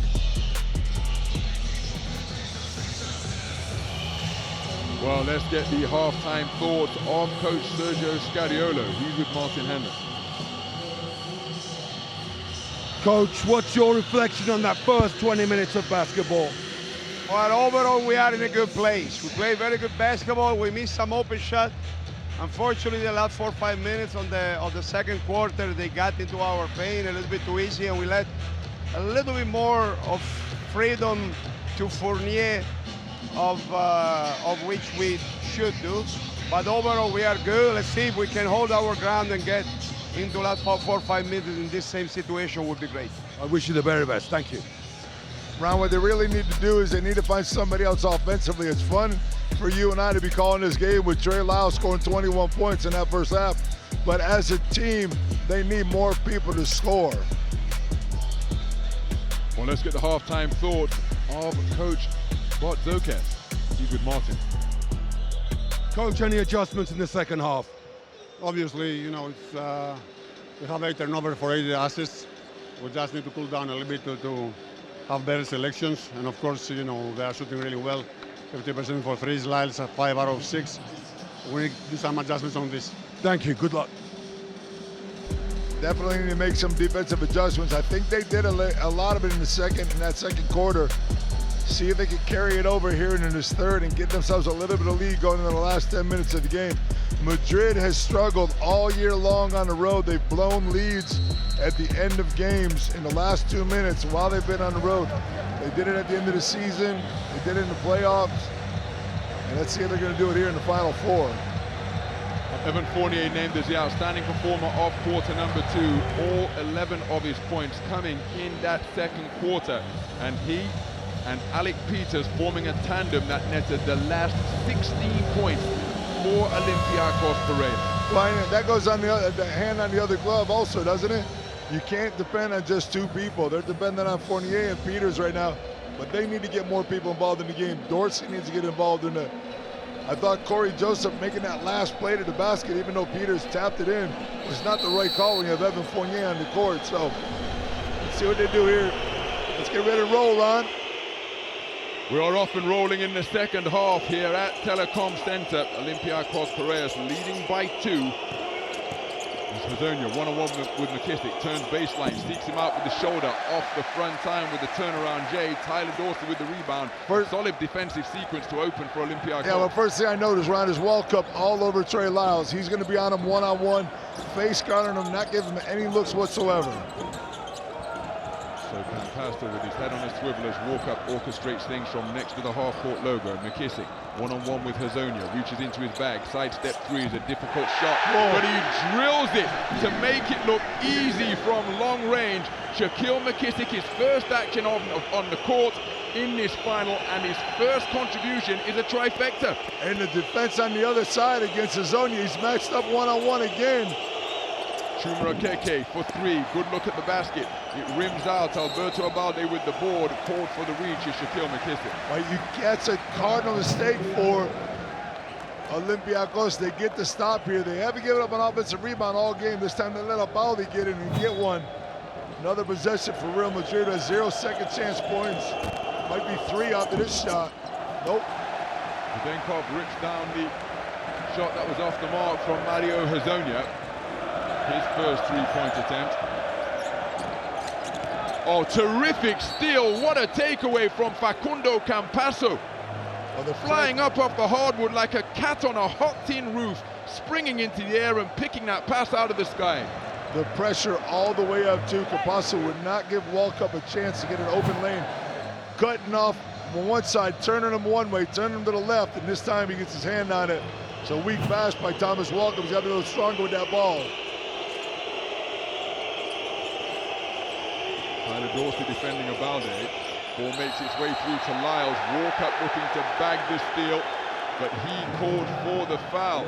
And interestingly, Thomas Walkup and Facundo Campasso came in here tied in the top 10 in terms of steal, 315 apiece as they close in on Pablo Prigioni. But that was a terrific takeaway a few moments ago in the presence of the EuroLeague president, Sadeyan Badiroga, enjoying what is a keenly contested final so far.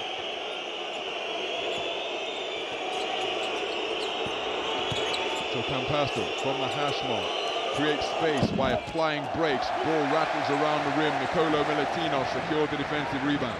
That's the way to do it for Olympiacos. That's the medicine right there. Get that rebound, bring it down, set up your offense, space it out, see if you get those cuts down the middle. Right there, McKissick going through the middle. Dorsey using the screen from Milutinov. Milutinov darting down the lane. Ball makes its way out to McKissick. Looking for a second three-pointer. This one off the front rim. Rebound, Trey Lyles, who is doing it all to go with his game-high 21 points. That's 5 rebounds in the game as Hazonia turns the corner. That is a move straight from the playground to this LED court of Telecom Center. Terrific score by Hazonia. Knocking that right shoulder right into the midsection. Milutinov creating the distance and kissing it softly off the glass for a difficult two-point basket.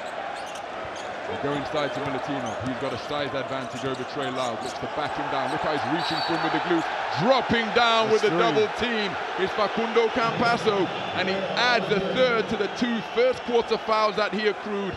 Put his head in his hands, and he's still disputing the call with the crew chief, Mr. Milutinov here throws him over the timing.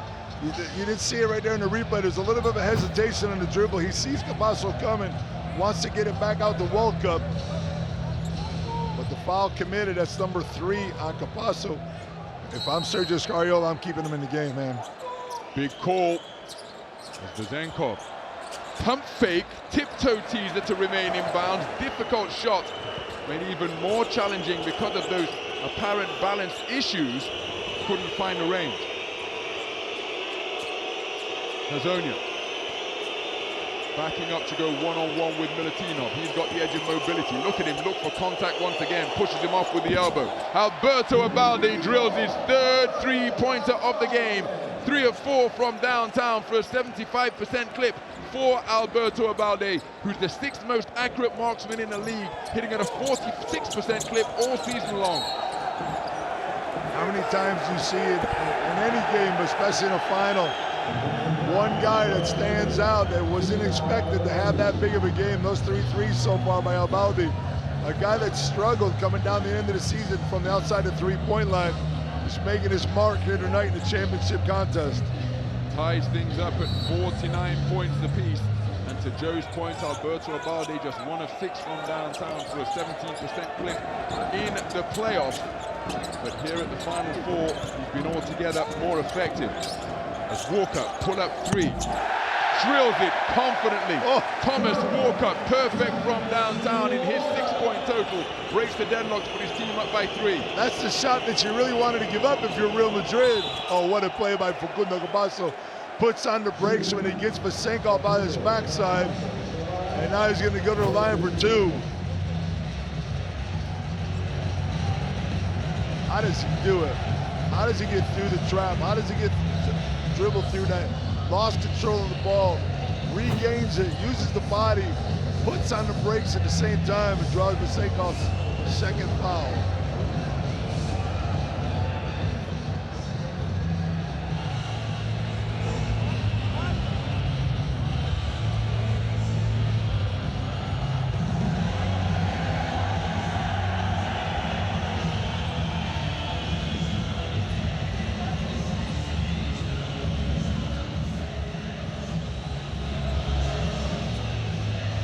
So Facundo Campasso to the free throw line, 85% from the strike this season. Evan Fournier remaining poised and awaiting the call to re-enter the fray.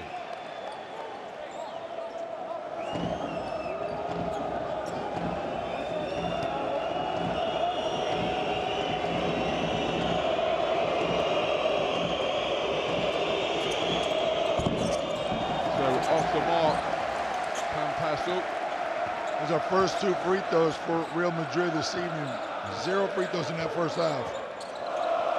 So Olympiacos, both of their second half scores have come from downtown as Milutinov, look at the way he's just bulldozing his way into the lane and throws it into the basket. Bully ball being epitomized by Nikola Milutinov with that low post play. The big boy using his brain right there. It's Capasso coming down to help on the double team. And you got Capasso down on the floor right now. Oh, we got a little hassle going on here, my man. Well, Shaquille McKissick not giving Campasso any room to get up, standing over him, and the officials having to play peacemakers out there on the floor in this final. Hard-fought, feisty, competitive affair. You'd expect nothing less. Ron, this is where this is going to be interesting because I don't know what happened to McKissick. I didn't see it, but when Capasso comes up, he definitely puts a head into the, let's say not the midsection, the lower section of McKissick. And that could be Capasso's fourth and an unsportsmanlike. This is going to be a crucial call. The crew chief, Mr. Sretan Radovic, making his way over to the video operator's table, and he and his colleagues are going to review this. What was said, we saw what happened, but what was said to prompt this coming together? Well, we all know it's always that second reaction that gets called out by officials. It's often the person retaliating who gets caught in the act. So let's take another look at what transpired. There's the off the ball coming together. It's okay, no loose, no problem. He is on the floor. He is on the floor, nothing happens. Now it starts.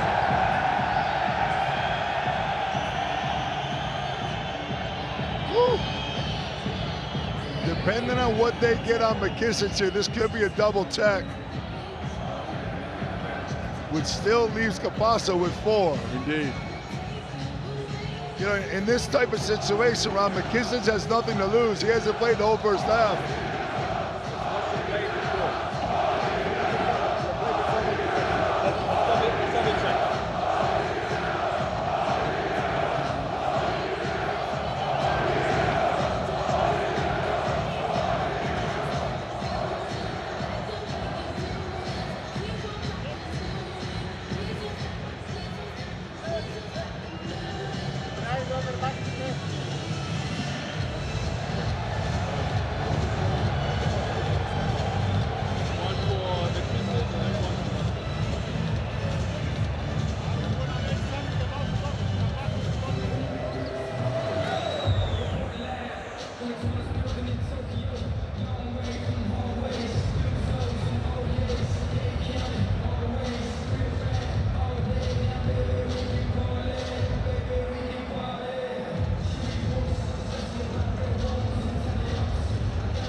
So a double technical seems as though it will be assessed against both Shaquille McKissick and Facundo Campasso. Sort of housekeeping, Facundo Campasso with 2 fouls against his name. Shaquille McKissick has picked up 2 fouls in this quarter alone. The second one a tech. So Facundo Campasso hit with a tech as well. That effectively cancels out each tech, but Facundo Campasso now with 3 fouls against his name. Yeah, that's our correction right there. We thought there was a foul called earlier. It was changed up. So Capasso is only on 2. And that technical makes it a 3rd as Hazonia drills the 3 ball from the sideline hash mark.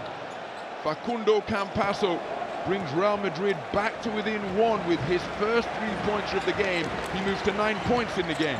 Ron, that's the same thing that happened the other night after the review with Montero from the 3 from half court, and Hazonia comes out and just jacks a 3. Giving Madrid a lot of momentum coming off that official review.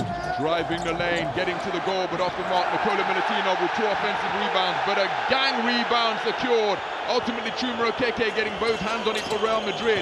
Hesitation on the 3-pointer. What a ball fake out to the perimeter. Corner 3 off the iron, battered out only into the hands of Hazonia, who lets it fly without hesitation. Rebound Shaquille McKissick. Bit of a helter-skelter passage of play. Real Madrid seemingly settling for the 3-ball on several occasions through that section of the quarter. They still only trail by 1. Terrific defensive play on the inside by Chuma Okeke. There was no whistle. The fans went crazy for a foul there, and if anything, that was an up and down by Milutino, because that block was perfect by Okeke.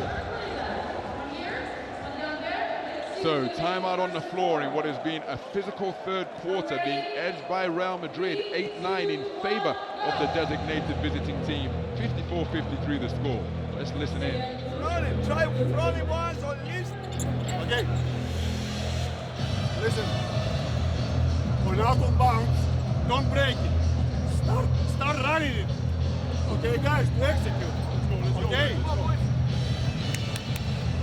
Let's go. Again, the camera providing these images is suspended on tethers that run from baseline to baseline, high above the action here at Telecom Center. And again, each coach living every possession, because these are two masterminds going head to head as they seek to make the adjustment in this game of basketball cat and mouse. Well, Coach Scariolo has had so many adjustments to make since Tavares went down, then Len went down, then now in the semifinal, Garuba goes down. So it's been constant adjustments for Madrid, but give them a lot of credit for, as we talked about earlier, their players being able to pick up right where they left off, stay cohesive, stay in tune with each other, and play team basketball. So end-line possession, Olympiacos Piraeus looking for a receiver.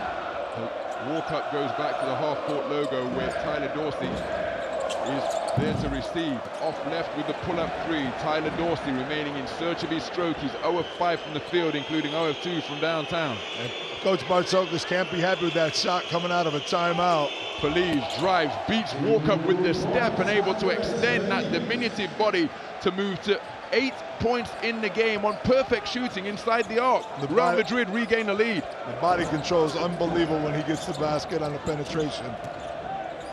Walkup steps into a three but doesn't let it fly. McKissick does so. Down and back out, and it's Feliz with a rebound once again. Remember, he's coming off a career-high 8 rebounds in the semi-final, and he bottoms the three-pointer in transition. 5 points in a flash from Andres Feliz sees Real Madrid take a 4-point lead with 6 minutes gone. 5 points, a rebound, and a triple coming down on the other side. Incredible numbers by Feliz and a steal. Dolan Hazonia off to the races. Beautiful footwork from Mario Hazonia. And Coach Bartzokas calling a timeout, and he is apoplectic down there on the sidelines. Real Madrid putting a burst of buckets together to rattle off 10 points without reply to go up by 6.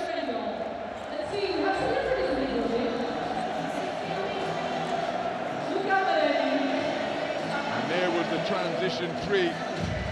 Head in the hands moment for the Olympiacos captain Kostas Papanikolaou. Real Madrid, with that surge of 10 points in a row, sees them doubling up Olympiacos Piraeus in the third quarter. Well, Andres Feliz, the diminutive point guard, gigantic in this final, just as he has been all Final Four. In the semi-final, he hauled in 8 rebounds for a new career high, including 3 of them at the offensive end, which is also a career high. And here in this game, and through this passage of play alone, Andre Feliz with his fingerprints all over it. Yeah, I'm telling you, this guy was a guy that wasn't even getting any time about 2 years ago when he first started with Real Madrid in the beginning of last season. And since then, it's been an amazing just a transition of a guy that couldn't find his place on the team to a guy that has the confidence of his coaching staff, his teammates, and his own personal confidence playing with this Real Madrid team. I told the other day, I thought he was my MVP on Friday night. I know Hazonia went crazy, but he was the guy that was the key to that win against Valencia. Can Olympiacos stop this run by Real Madrid?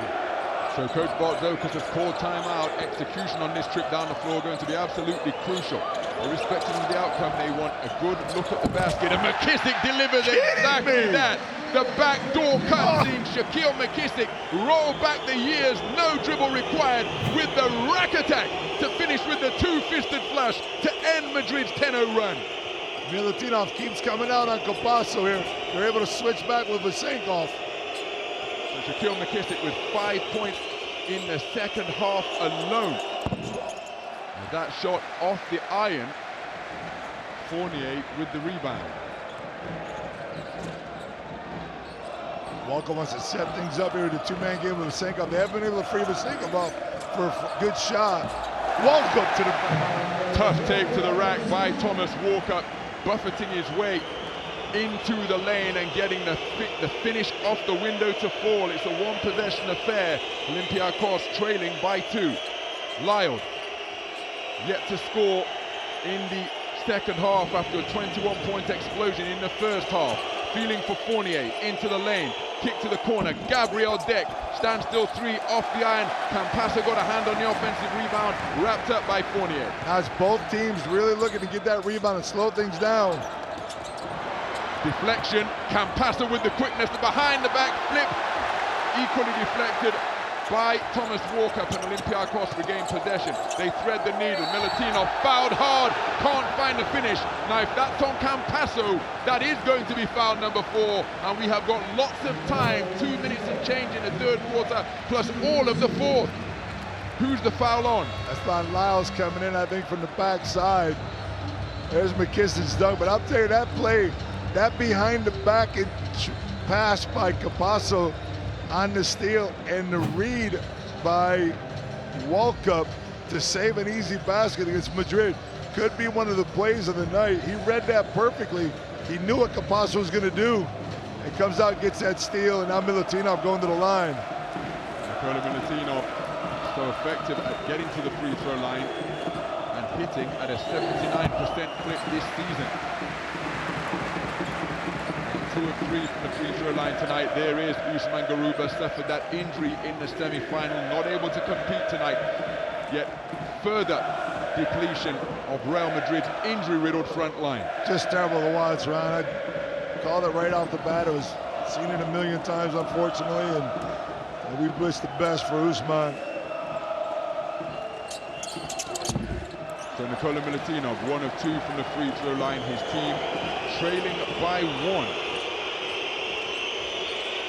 Maladon. Hazonia fakes the 3, looking to pick his pocket. Is McKissick Euro stepping, contorting his body. Was Hazonia, but he couldn't find the finish.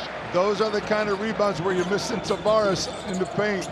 Milutinov just has to outstretch his arms with Sankoff with a soft touch. Upon getting to 4, fighting on the offensive board is a league-leading offensive rebound, and Nikola Milutinov got fingertips on the basketball twice, but couldn't secure possession. Marius looks like he's in that position. He wants to take over now. Through a triple team, Walkup coming down to join Vasenkov and Fournier, clobbering Hazonia to the hardwood. He looks as though he's had the wind knocked out of him a little bit, but when he gets back to his feet, his breath back under control, he'll go to the free throw line to shoot 2. He's got his heart pounding out of his chest right there. Walkup had him from behind. A little bit too much contact, though, is going to send Mario to the line. But you can see right there as he's laying on the floor how much these guys are putting into this game, man. It all comes down to this. Look at that for a gallery. Spanoulis, Kalathis in the background, Giannis Antetokounmpo in the foreground. All of them champions. Giannis in the NBA, Kalathis. Did they all buy the same shirt for the game or what? They kept me color-coded on me. I thought I had star power. No one called me about that, wearing that teal-green shirt in there. You can carry it off, Joe. You have that type of swag in your bag, my man. As Hazonia to the free throw line. Can't get the roll on the first. Mario Hazonia, an 81% shooter on this season. That fell to 79% during the playoffs. 6 of 8 from the stripe in the semi-final, where he exploded for 25 points on 50% shooting from downtown in the win over Valencia. He makes the second, and Real Madrid with a 2-point lead.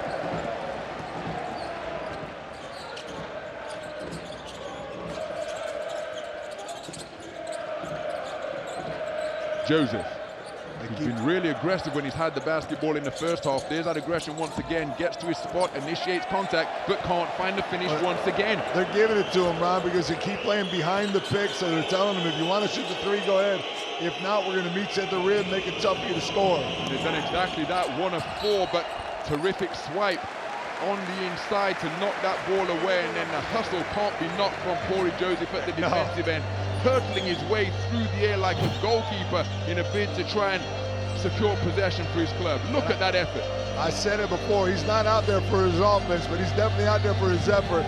If he can give you 5 or 7 points, it's just an added plus. So Feliz looking for a receiver. Hazonia cutting aggressively. Out to the perimeter. Teo Maladon from downtown. It's off the front iron. Rebound, Shaquille McKissick. His second of the game. McKissick wide open from three-point territory. Deflected by Mario Hazonia for the steal. That springs Chuma Okeke. Hazonia keeping it himself. Can't finish through the foul committed by Shaquille McKissick. But Hazonia will go to the stripe to shoot 2.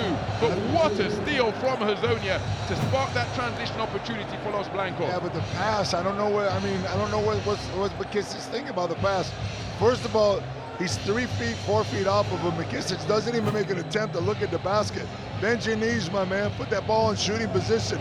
Make Hazonia come out. Then you have the passing lane. But Mario's 3 feet off you. His arms are in the passing lane already. And it was Shaquille McKissick who opened the second half, scoring with a three-pointer. His other score in this second half was a bucket that ended Real Madrid's 10-0 run when it was a ferocious baseline dunk of the two-fisted variety.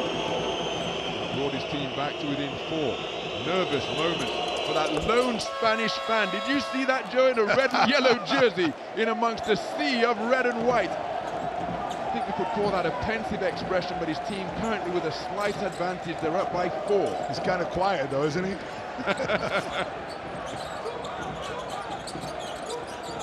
Sasha Besenkov has not been able to get into this game offensively. Let's see if Olympiacos can find him some way. Fournier, caught in 2 minds, poked away by Chuma Okeke. Beautiful feed to find Teo Maladon. Oh, that's a hard foul committed by Corey Joseph. What is the call going to be? Andres Feliz and Real Madrid immediately asking for an unsportsmanlike. Was there an attempt to play the basketball? No doubt a hard foul. The no layup rule employed. Didn't get close enough to the basketball for it to be considered just a hard shooting foul and not an unsportsmanlike. There's the poke away from Chuma Okeke, and then a beautiful feed to free Teo Maladon. The feed provided by Alberto Abalde. What is the verdict from the officials? I think it's a regular shooting. No foul whatsoever right there. It's well done by the officials. Once again, not to stop play, but the defensive play was by Albalde on the other side as he read Fournier's feet perfectly. He was setting him up, coming off that just like he did earlier in the game. This time off the pass. Albalde gets up. That's the second time in this quarter that it was Dorsey before, this time Fournier, who get off their feet trying to make a pass, and they turn the ball over. It's been the big thing here tonight so far, 13 turnovers for Olympiacos. So Teo Maladon, who set that season record of 208 made free throws last campaign, Julie makes both to put his team up by 6, and they're doing an outstanding job from 15 feet away. All Real Madrid, 6 of 8 after they didn't visit the charity stripe in the first half. Fournier's floater is off the mark, but the league's leading offensive rebounder, Nikola Milutinov, behaving as though he's in a practice drill, getting both hands on the basketball, keeping it high, and literally throwing it off the backboard for the final score of the third quarter. That's the absence of Eddie Tavares right there in the paint.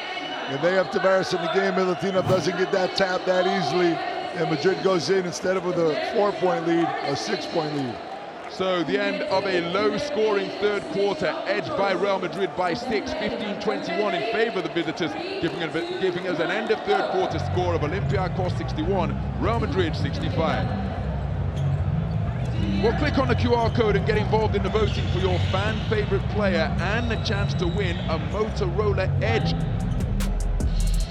As we go inside the numbers through 3 quarters of play, Real Madrid doing a good job to get themselves back in contention in the free throw stakes, Joe. but they're still being dominated on the boards, but yet in the most crucial number of all, they have the advantage. They're up by 4. Yeah, they have the advantage. They scored 60 points on Friday night off their bench. Only 18 so far here tonight. Off bench points to 35 for Olympiacos.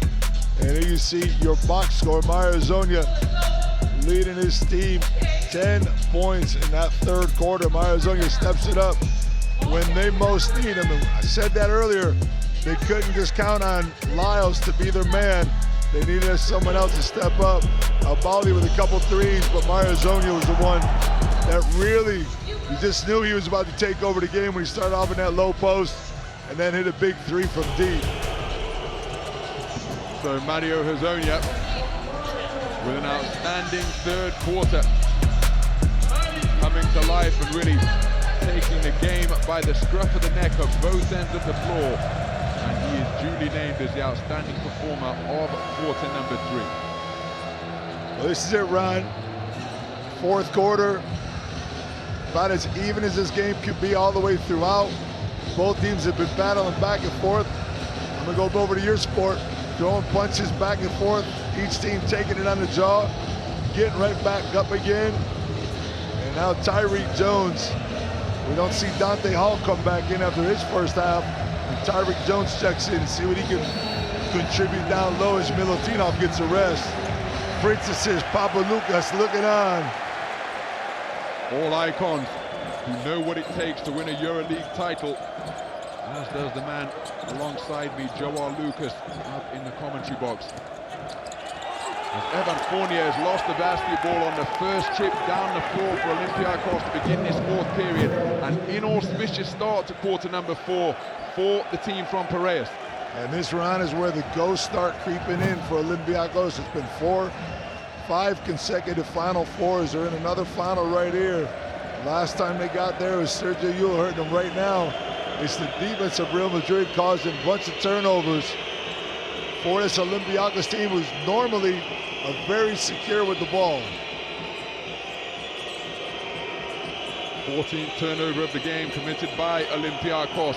Piraeus, as Olympiacos extending their defense, that means there's plenty of space to attack in the middle. Maladon has presented a gift-wrap steal to Evan Fournier, who picked it up gratefully. Joseph back to Fournier, standstill 3 is drilled fantastically. Defense into offense in a flash, all from the active hands of Evan Fournier. Evan Fournier with 14 points in the game on 50% shooting from downtown. And that's what you do if you're Corey Joseph. That's your job. Catch the ball, look over, find your shooter, and get it to him. Foul here. Tyreek Jones, who's been defending everybody on the last 2 possessions, has to foul on the penetration. Well done not to put Maladon on the line.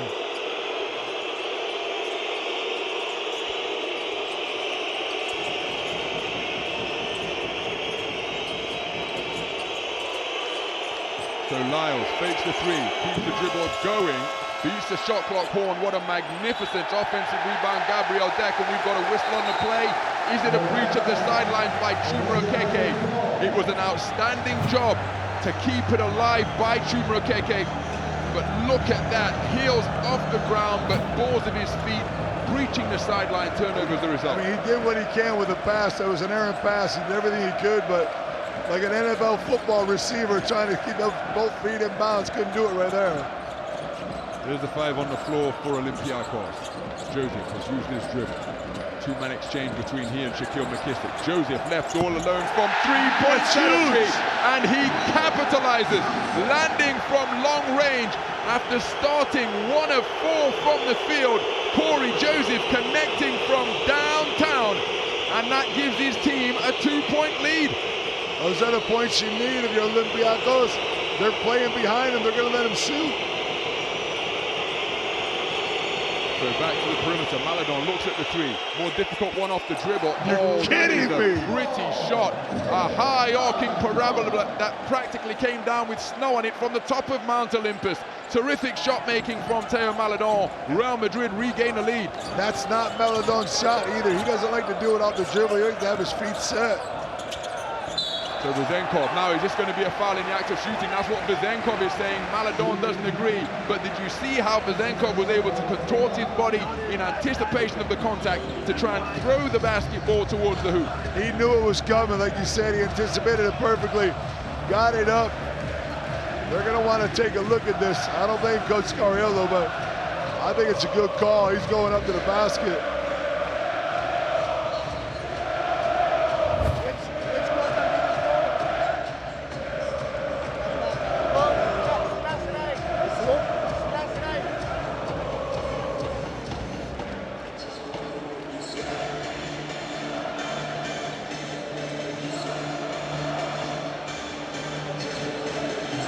This one? Another basket left, another basket left, ready. Okay, continue. Frame by frame. So, which contact did you call? You continue. Wait.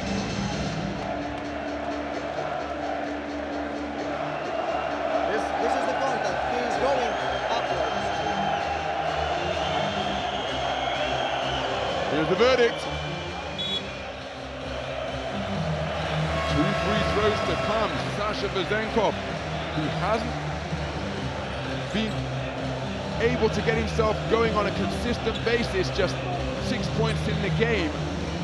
But perhaps the free throw line, a way to open up the offensive floodgates. He's 2 of 2 from the stripe so far. You have to give Madrid a lot of love. They haven't given him any looks. Only 6 attempts at the basket here tonight. So Vezenkov now missing the first free throw. Again, hasn't been able to get himself into this game, whether it's Madrid's defense or just him mentally not in. And now this is the back and forth battle between two clubs with just championship pedigree.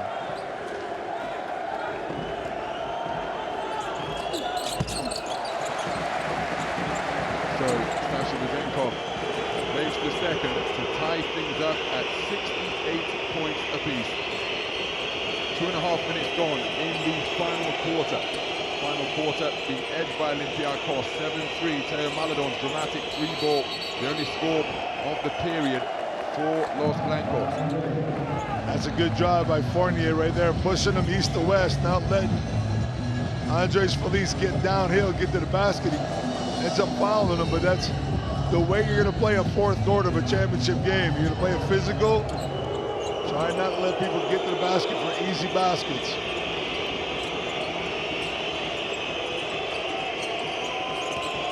Maledon turns the corner, looks to extend, and I think he's drawn a foul en route to the rack, and that meets with the approval of Eddie Tavares, the EuroLeague's all-time leading shot blocker.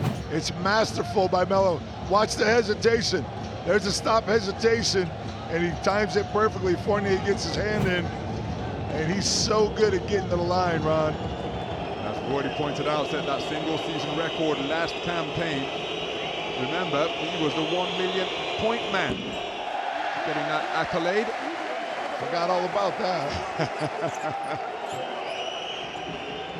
Unable to find the range on that, his third free throw attempt, his first miss of the night.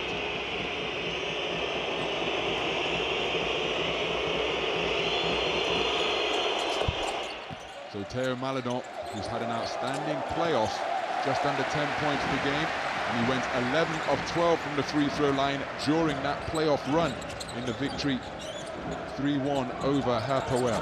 He's given his team a 1-point lead. It's Tyreek Jones working against Feliz, footwork. Got to his spot. Oh, the backboard, unkind, but he hits the deck in a bid to secure the offensive rebound, and it's a ruck on the floor for the basketball. All of those players showing just how precious possession of the rock is. Tyreek Jones cannot believe that he missed that little chip shot. He spins perfectly, gets it off the glass. It's a little bit too hard, and Andres Feliz is not going to let him lift that ball off the hardwood, Ron. So who will be contesting it? Well, that's the thing. You see how Lyles came in afterwards? He's like, pawn jump king, bishop jump king. He's like, I'm going down there. Let me get that. You don't want Andres Feliz jumping with Tyreek Jones. Tyreek Jones, one of the best leapers in terms of quickness and the effort which he goes up for second and third attempts, particularly on the offensive glass. That's why he's a top 10 offensive rebounder. If you look at this right now, you got Bezenkov and Fournier together. That's where Tyreek Jones is looking to go with that left hand. But you're going to watch Okeke going to try to anticipate that, him or Felice from the top side. Fight for position was fascinating, and it's Real Madrid who come up with it.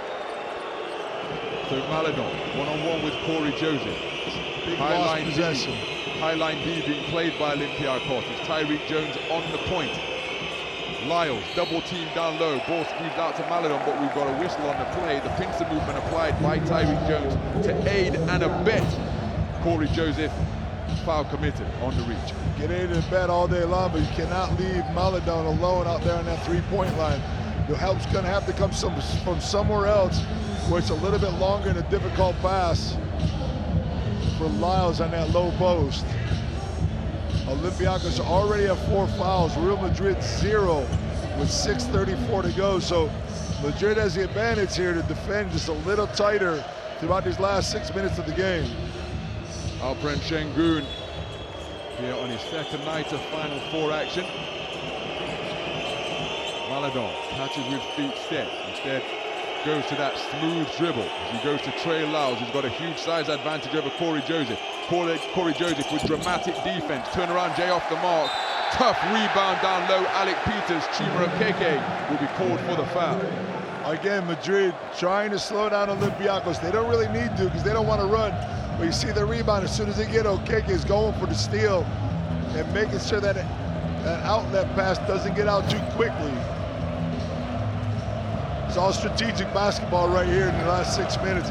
That was a tough foul to give you, Okeke, because now you're just too closer now to putting yourself back into the bonus, putting Olympiacos into the bonus. So Fournier being ridden like a pony by Andres Feliz. Count the basket. Mr. Sretan Radovic says no.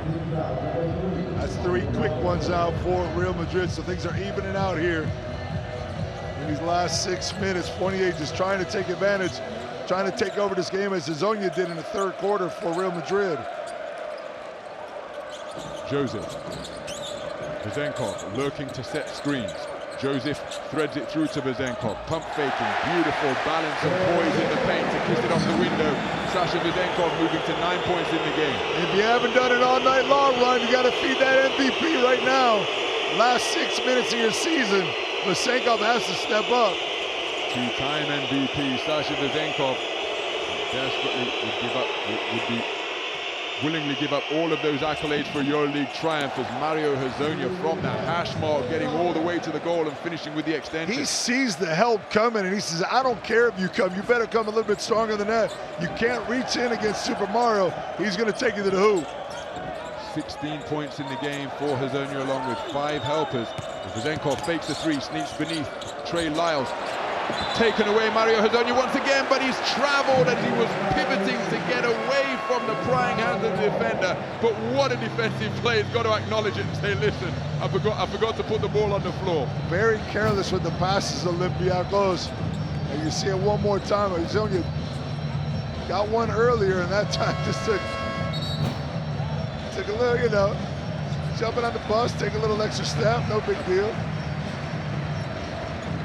Thomas Walkup checking into the game now. I assume that was going to happen a little bit earlier.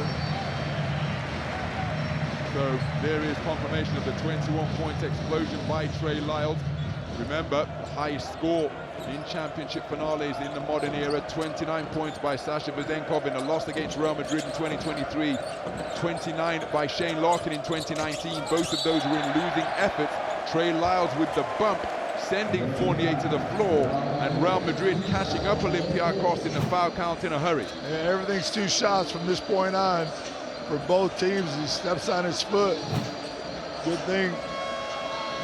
No twist of an ankle that allows 4th foul. Oh, man. You got the right song. You got the fans going crazy. It's a 1-point game, Ron. Welcome to the EuroLeague Finals, my man. Lots of life and twists and turns left in this one. It is a 1-possession affair approaching the halfway stage of quarter number 4 as we once again get a bird's eye view from the wire cam here at Telecom Center. Okay.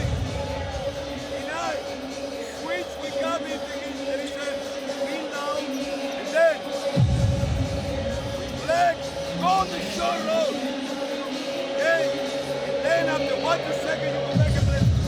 Okay? Offense, we go. Down the floor, down the floor, looking for the switch. And down three. The first and down three. No, the first and down three is this. Sleep ball. Sleep ball.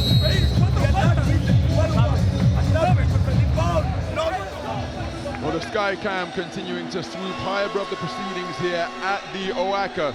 Sasha Vezenkov, who netted Olympiacos' last score to put them up by 9 points in the game. He's yet to pull the trigger from downtown. He's just below 50% from the field, 75% from the free throw line. But again, this type of territory, as we approach crunch time just before the halfway stage, this is where legends burnish their reputation. This is where the people that get paid the money have to step up in the most important moments. Halfway through this fourth quarter, Real Madrid up 1, Olympiacos with the ball. Corner jumper. Vezenkov right on cue. 5 points in a row for the reigning MVP. His first three-point attempt of the night is strung sweetly from that left-handed stroke from the wing. Olympiacos Piraeus leading by 2. This place is going nuts now, Madrid. Keeping the composure on the road. Let's see if they can keep it up here. Feliz has lost his footing. What an effort to hit the deck and retain possession. Magnificent offensive rebound. Mario Hazonia. Facundo Campasso just slows things down on the recycled 14. Tyreek Jones with the push into the back of Campasso. Andres Feliz is struggling to handle the basketball. The ball never left his hand once he received it. And now a difficult trip down the floor for Los Blancos. Olympiacos deserve immense credit for their rugged defensive stance. I'm going to tell you something, Ron. I don't know what got into Bartzokis' mind, but ever since Tyreek Jones has been on that floor, he's been defending Andres Feliz almost every possession. And the height and the body strength of Tyreek Jones has really bothered Andres Feliz, not giving him a good look when he penetrates to the hoop. So Sasha Vezenkov with the last 5 points for Olympiacos. Now that is a turn up for the book. We've been talking about the efficiency of Alec Peters, and he is one of the most accurate free throw shooters of all time with his 89% career clip. Makes 1 of 2 from the free throw line. His team leading by 3 in what is a single possession affair. Not giving Lyles any looks on that catch and shoot. Now here's Fournier.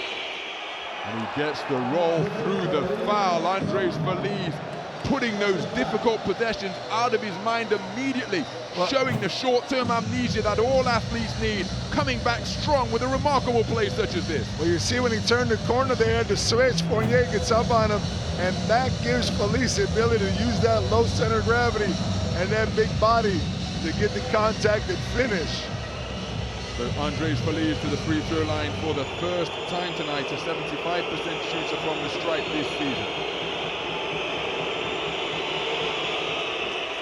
Andres Feliz cannot complete the three-point play, but he continues to be a significant X-factor for Los Blancos, who trail by just 1 with 4 minutes remaining in regulation in this championship finale. Fournier, one-on-one with Deck. Fournier giving himself running room.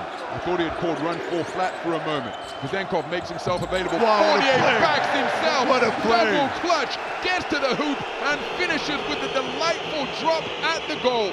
Evan Fournier moves to 16 points in the game. His team lead by 3. Ghost screen set up off the block. Hazonia now wants the baseline. Kicks out. Oh, bowling ball pass underneath.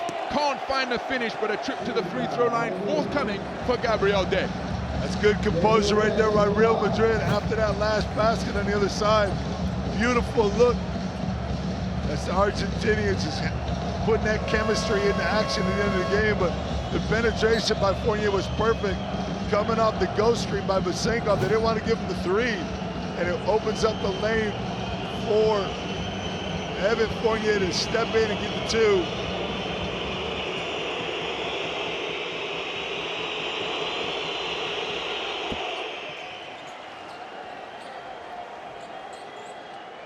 Nail-biting stuff for the fans in attendance here. Ear defenders required for the younger spectators, and I think he's trying to put something of a whammy on Gabriel Deck at the free throw line, because I think he's chanting miss, that young supporter. All part of the vagaries of home court advantage. There's very little goodwill being directed towards Real Madrid from the red and white clad fans in attendance here. It's a 1-point game after that trip to the free throw line for Gabriel Deck, which saw him make both. Constant switches going on for Fournier. Fournier inside to Tyreek Jones. What a reception. Goes up with it, can't finish through the foul, but he is going to the free throw line to shoot 2. It's interesting, this move with Tyreek Jones in the game and Milutinov out. Milutinov's been pretty good in the paint all night long, getting some offensive rebounds and putting them back in, but Tyreek Jones has been sending a little bit more for defensive purposes, guarding point guards throughout this fourth quarter. And that the type of intensity that has been evident from all of the players out on the hardwood here contesting this championship game. It remains as tight as can possibly be, with one team in front by just a single solitary point. Tyreek Jones to the free throw line, 67% from the stripe this season.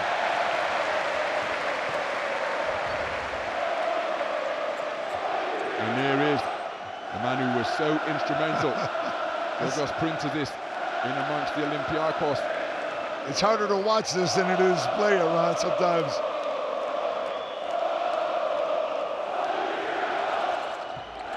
So Tyreek Jones netting both. It remains a one-possession affair.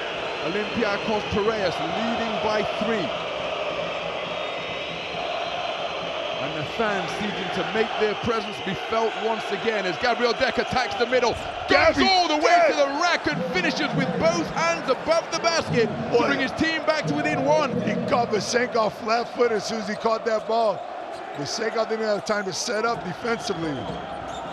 Terrific score by Gabriel Deck. The last 4 points from Real Madrid have come from him. 2 from the free throw line now. Who put this out of bounds?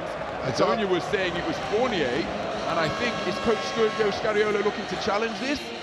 No, I don't think. Antonio was doing what he had to do. Try to play it off, but it does. It only leaves 8 seconds for Olympiacos. He's been in this situation all season long. Let's see what they can come up with.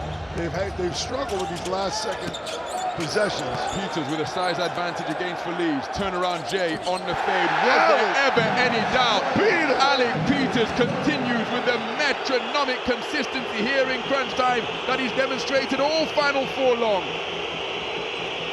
Gives his team a 3-point lead. Deep three-pointer from the half mark. He's bottomed with nothing but twine.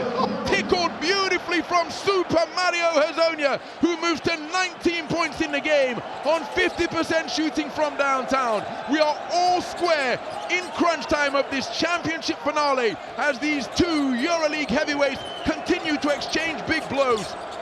5 on the clock. He's going to have to get it up. Fournier steps through off the iron. Tyreek Jones rises high. Fournier gets his own miss, keeps it himself. Tyreek Jones down, riding the hardwood as though it's a trampoline, powering up and punching it home to put his team up by 2. Here comes the screen from Deck. Same play they set up earlier. See if they can get him to go one-on-one.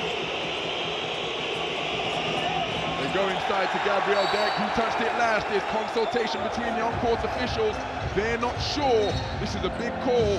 Mr. Sretan Radovic is indicating that it will remain while he's going to check it out. But how important is it there was not a call made here? So whatever they see on the screen right now is going to be the call they make.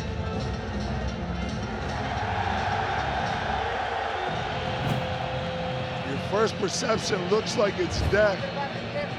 But there's a hand by Walkup coming in from behind. Let's listen in.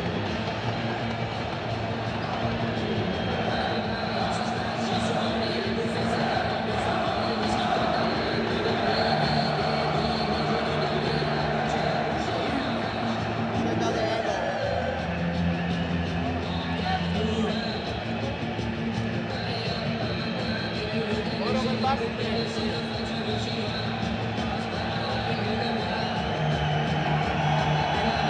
see the right hand, the last one. Right player?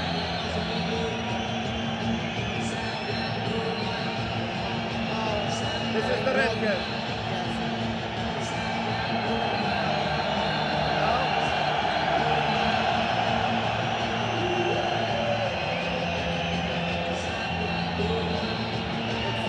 Red ball. Red ball? Yeah. It's clear conclusion for you. One, yeah. One, Here's the verdict.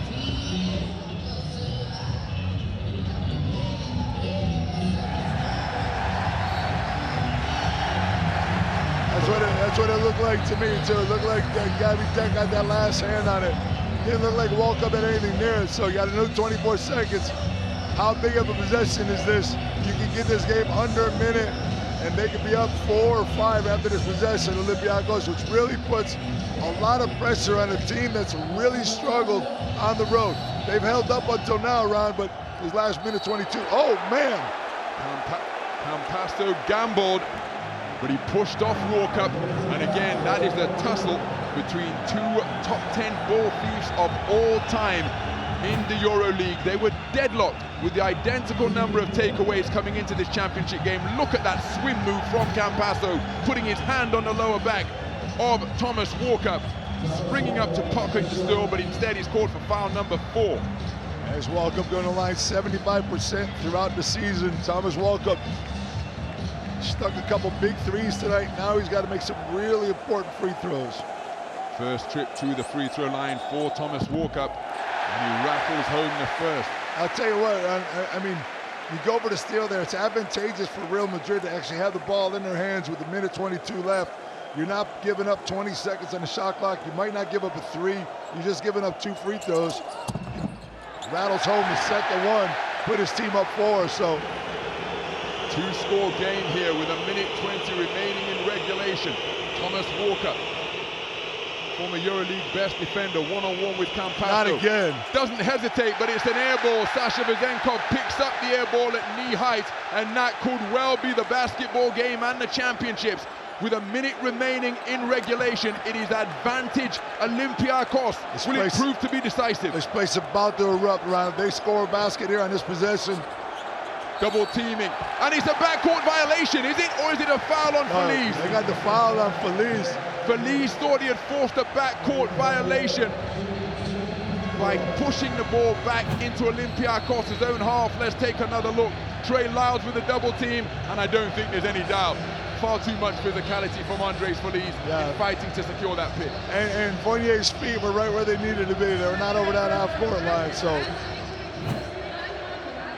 we have got a timeout on the floor. 52 seconds and change remains in regulation.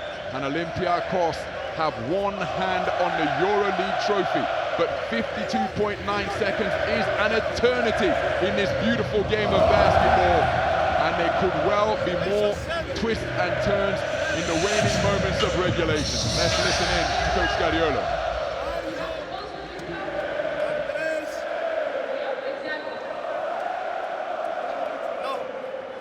We go with Trey here, Andres, aquí, Gabi aquí, Paco, flip con Andres, flip con Trey, okay? Then, if you don't have a shot, mientras Gabi sigue para Mario, okay? If you don't have a shot, hit Mario. Vamos ahí, vamos. Versa 7.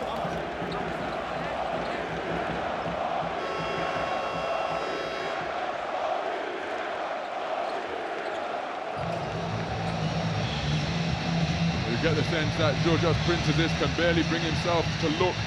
Sophocles Shortstanitis in attendance here as well, alongside Theo Papaloukas, EuroLeague champions, one and all. Huge free throws here, 6-point game, a lot different complexity than it does a 5-point game. Fournier needs to drill both of these, and they have to extend their defense not to let Real Madrid get a good open look at a 3. And Rudy Fernandez, hands clasped in prayer. Are some of those associated with Real Madrid? Do they need some Divine intervention from the basketball gods here now. You don't need a three. Fournier just made both. You don't need a three. You can get a quick two like Felice is doing now. Kicked out to the perimeter. Hazonia felt he was fouled. Falls to the hardwood. No whistle on the play. Hazonia is incredulous. No whistle on the play. Felice putting his point to the crew chief, Mr. Sretan Radovic, but the whistles remain silent. Mr. Robert Lotomosa shaking his head at the inquiries of Mario Hazonia. It's going to be Olympiacos possession, and this one is almost in the book with 42 seconds remaining. That was a quick shot. It's been 2 or 3 quick threes by Mario Hazonia. He's been the guy, Ron, stepping up all year long for this team. You don't blame him for doing that, but I got to say there's a couple possessions here where that was a little bit quick.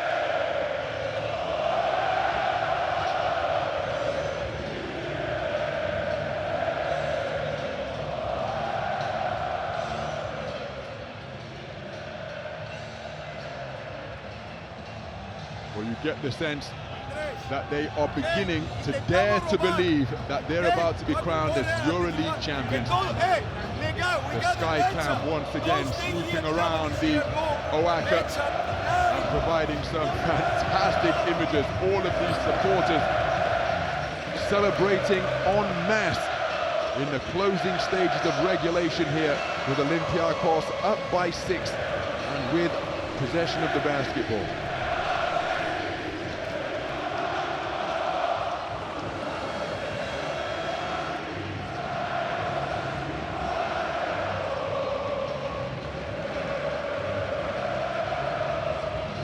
Their largest lead of the game, Olympiacos Piraeus, and it's coming at the most crucial part of the game. Olympiacos looking to remain strong with the rock. Real Madrid playing straight up.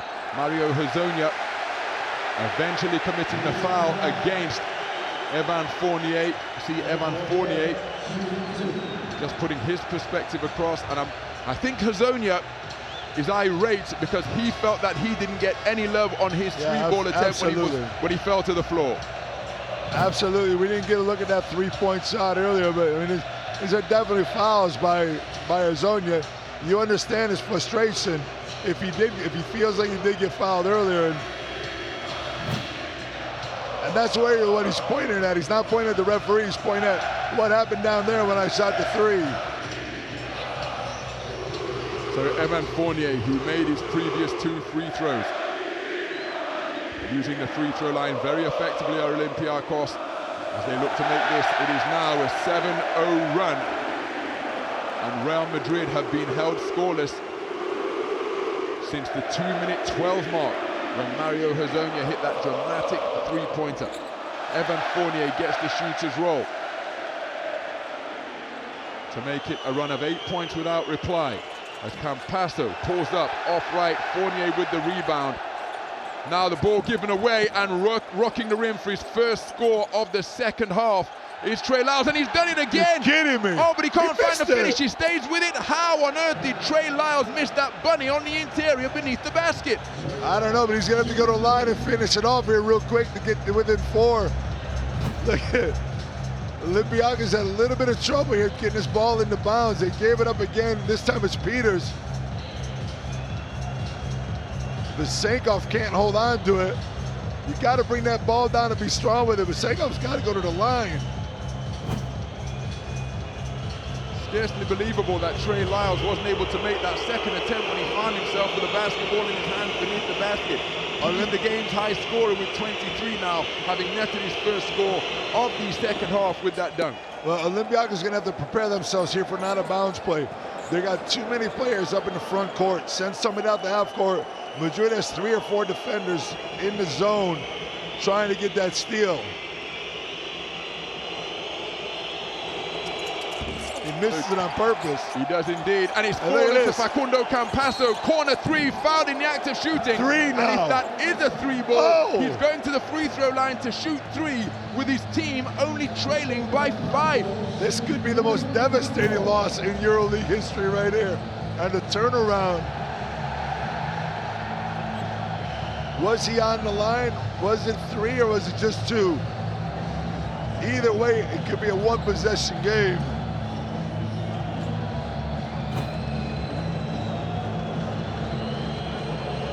got to have another person on that foul line right now, Ron. Trey Lyles just missed one earlier on purpose. There's Vysenkov now checking into the foul line to give a little help to Alec Peters. Milutinov has been on the bench for quite a while. He's not using his size. As we are looking at a 2-point ball game. If Capasso drills this, Olympiacos has to get it in bounds and get to the foul line. It's becoming a foul shooting game. Right? Another miss this time. They get the rebound again. They rotate it. Feliz for three. Off the iron. The clock continues to tick. Me. But they had their opportunity. Real Madrid engineering their own look at the basket by grabbing the intentionally missed free throw. But Feliz couldn't find the range on the attempted three-pointer that their efforts delivered here. I definitely did not expect that one. I expected the Lyles one possibly, but that one I thought they would try to get themselves to within two and get a quick foul, but it worked. Why is Milutinov not on that foul line for those free throws? They need a big man in there.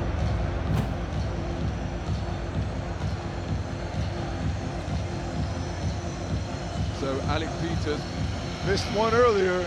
Yep. So it'll be the biggest free throws of his career right here. Hit the big one. That makes it a 2-score game. With just 11.2 seconds remaining. Man, I cannot believe what I just saw. Feliz had a wide open look to tie this thing up at 88. And Alec Peters, ice cool from 15 feet away, surely puts this game beyond the reach of Real Madrid, who despite their never die attitude, that's what I'm saying. They currently trail by 5, Real Madrid, with 11.2 seconds remaining. We've got a timeout on the floor. It is advantage Olympiacos. Let's listen in to Coach Scariolo.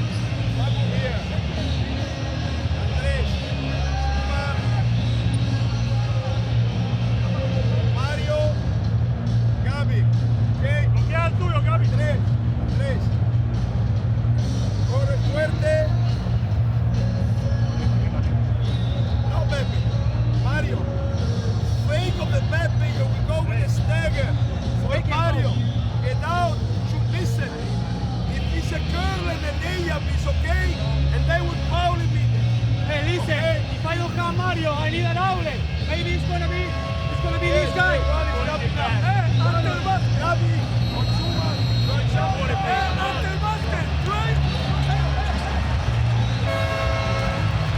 So Trey Lyles committing his 5th and final foul. An outstanding first half where he scored 21 points. 24 points is what he ended up with, along with 8 rebounds and 3 steals. Trey Lyles, a Herculean effort from him. Campasso looking for a shooter here.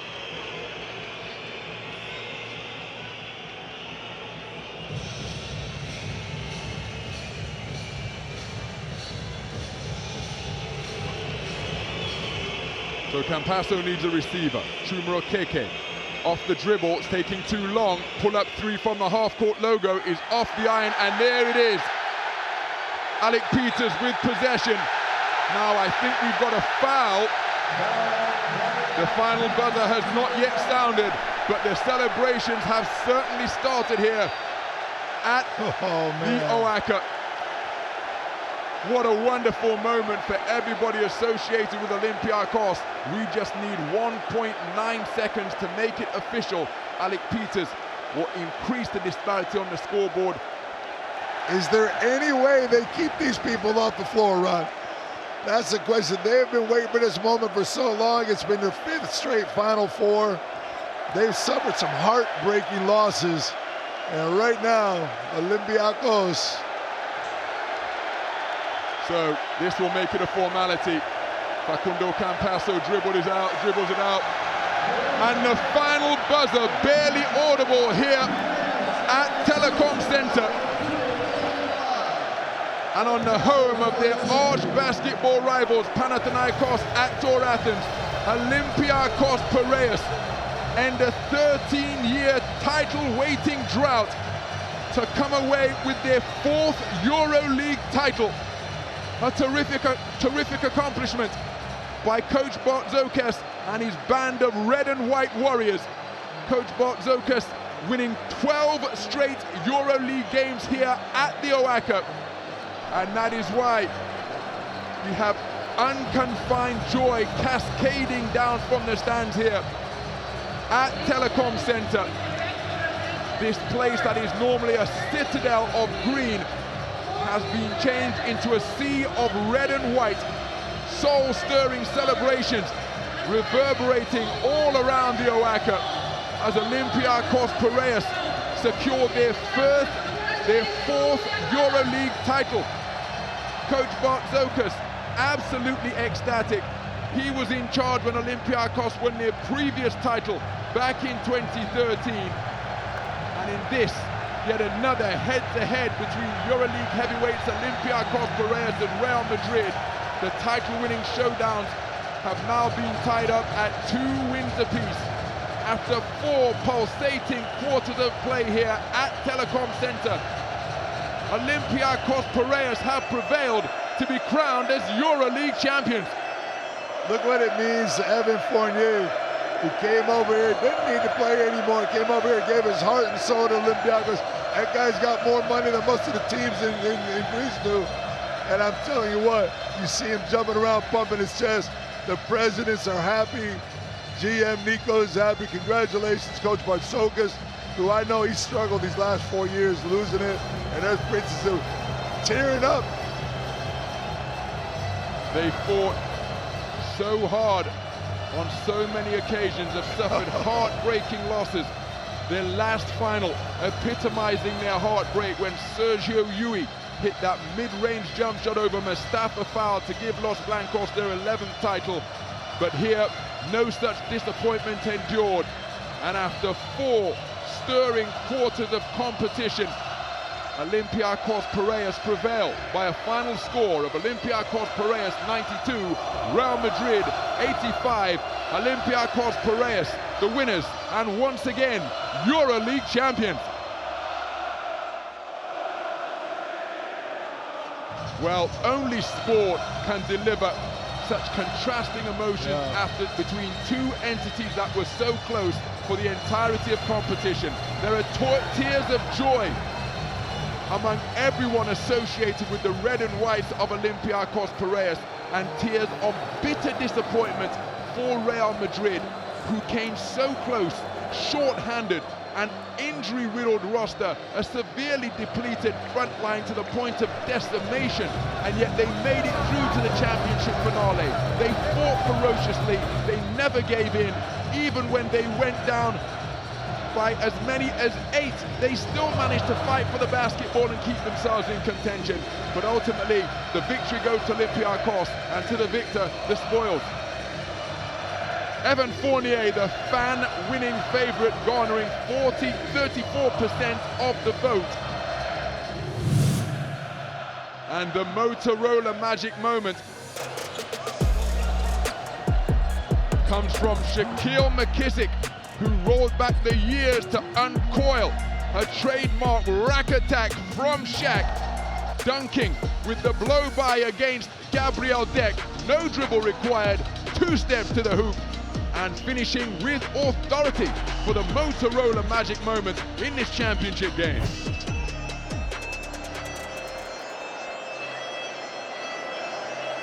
Well, Sasha Bezenkov, before the start of the Final Four, Joe, they put up statistics which in many respects underline the difficulties that he had had in Final Four semi-finals, never more so than last year against AS Monaco. But my goodness, coming in here with that second MVP title accolade under his belt, he finally secures what he wanted more than anything else, more than the individual accolades, and that is a EuroLeague title.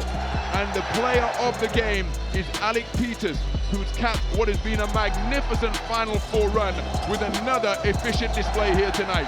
I've been calling his name for the last couple seasons here at Olympiacos, saying that he needs to get his time. He got his time when Sasha went to the NBA, and now he steps up here in the Final Four and leads his team in this game and the semifinal game. Let's go down and talk to the big boy Alec Peters.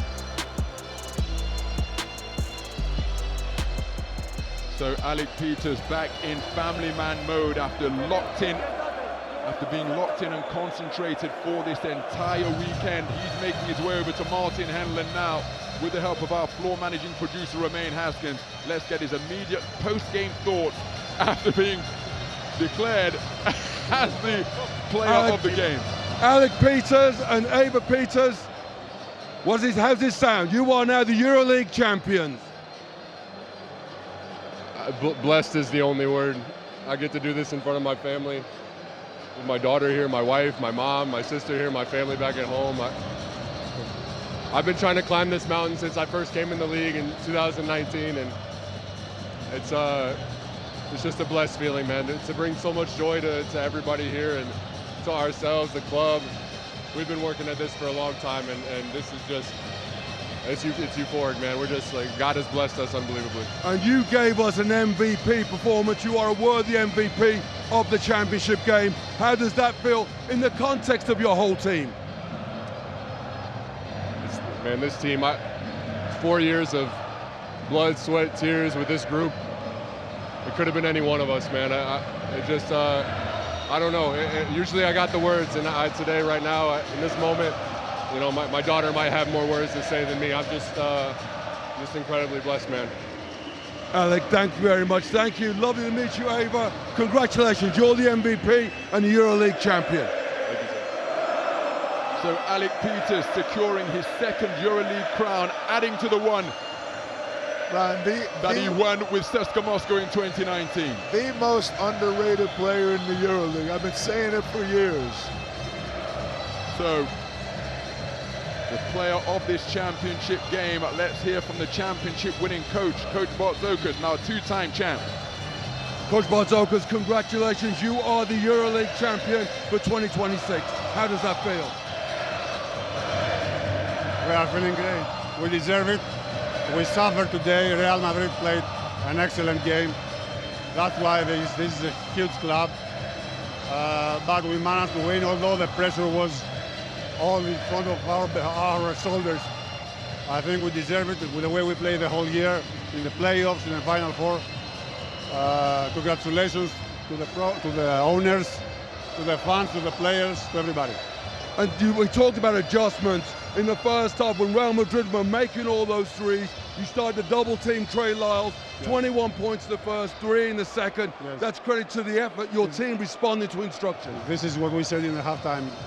We said about the adjustments on Lyles. We play switching defense on him, and sometimes we trap him, you know. Also Hezonja, they make some really difficult shots, you know, that they hurt us a lot. But finally, you know, winning is winning. And a word for Real Madrid. What a performance from Los Blancos today. About Real, yeah, Real Madrid. They deserve all the congratulations. Sergio Scariolo and the whole team, they play in this atmosphere really well. Well, you get to enjoy this moment. Thank you, Yorgo. Good to see you. Congratulations. Well, Coach Bartzokas understandably delighted with the effort of his team in the presence of some EuroLeague icons. Let's get the thoughts of Sergio Scariolo, whose team fought so hard today. Scariolo, I know this stings, but your team were absolutely outstanding today. Yeah, we did. Yeah, we were. Unfortunately not up to the very, very last second. Missed a 3 to tie the game. We were there, we fought against a really, really great team, powerhouse. 5 years dominating, more or less, the competition. Give them credit, but very, very proud of my players, very, very proud of my team, how we played, how we fought. We will be back, we'll be back. Coach, thank you. I'm sure we'll see you here next year. I'll tell you what, Ron, I'm very proud of Sergio Scariolo because there's not many coaches that can come back with game plans that he's had against Valencia, against Panathinaikos, even against Hapoel after losing so much of his interior presence. It's so hard to coach a team in such a short period of time after you've lost so much dominant power down low. They found a way to continue to compete They fought right until the end, and even though when it appeared a lost cause when they went down 88-80, Trey Lyles stole the basketball, powered home a dunk, then made 1 of 2 from the free throw line after missing a bunny beneath the basket.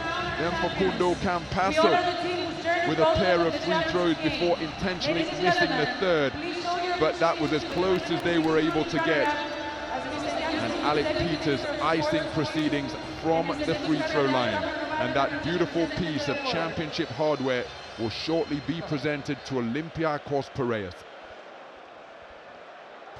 A representative from Real Madrid.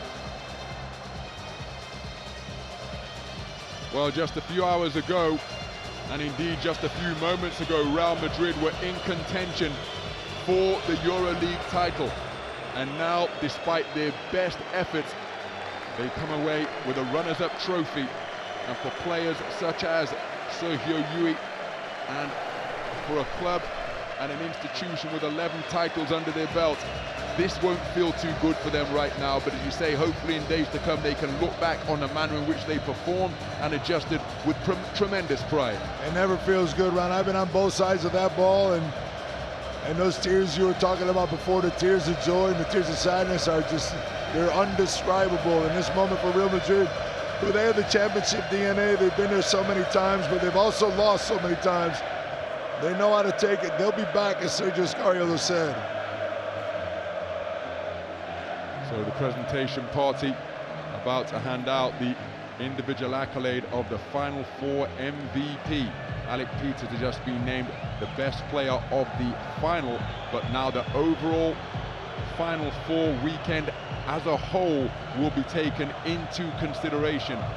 And considering the performance that he put up in the semi-final, Alec Peters could well be a strong contender for the Final Four MVP status as well. It's going to be him or Fournier, one or the other, without a doubt. Fournier was huge in this game, had a couple big threes in that game against Fenerbahce on Friday night, so either one of those two could be lifting that trophy here in a few minutes. Look at the love, look at the love. Hey, what about this guy? What about this guy? Didn't play for about, what, 28 minutes, 30 minutes, and came out, played some defense against point guards, got some rebounds, got some big shots, made a couple big free throws. Where's Tyreek Jones' love? Terrific performance by Tyreek Jones, epitomizing the unity and togetherness that Olympiacos demonstrated I think all we know season now. long. And there is Evan Fournier. On the highest stage of European basketball, one player rose above the moment. The 2026 EuroLeague Final Four MVP award recognizes a player who stood tallest when the lights were brightest. Ladies and gentlemen, please welcome Mr. Arik Deh, Chief Revenue Officer of Etihad, to present the 2026 EuroLeague Final Four MVP award, and join us in congratulating the 2026 EuroLeague Final Four MVP, the French superstar, Evan Fournier! Wow, that's beautiful. It most certainly is, because last season in the Final Four, his first appearance at the Final Four, he absolutely exploded for what was then a career high, what was ultimately a losing effort against Monaco.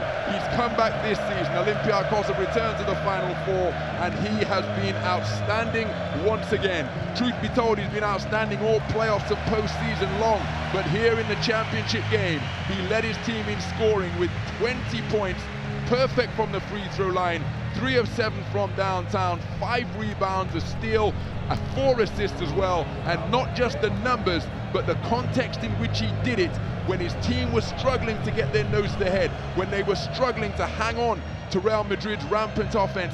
Evan Fournier was so often the answer. So many intangibles, and that guy right there who did not have his best game here tonight, Evan Fournier, saw that, and he decided to step up and take over and play for the MVP of this season. So give a lot of love to Evan Fournier. We say he doesn't need to be here, Ron. He's here for the love of basketball.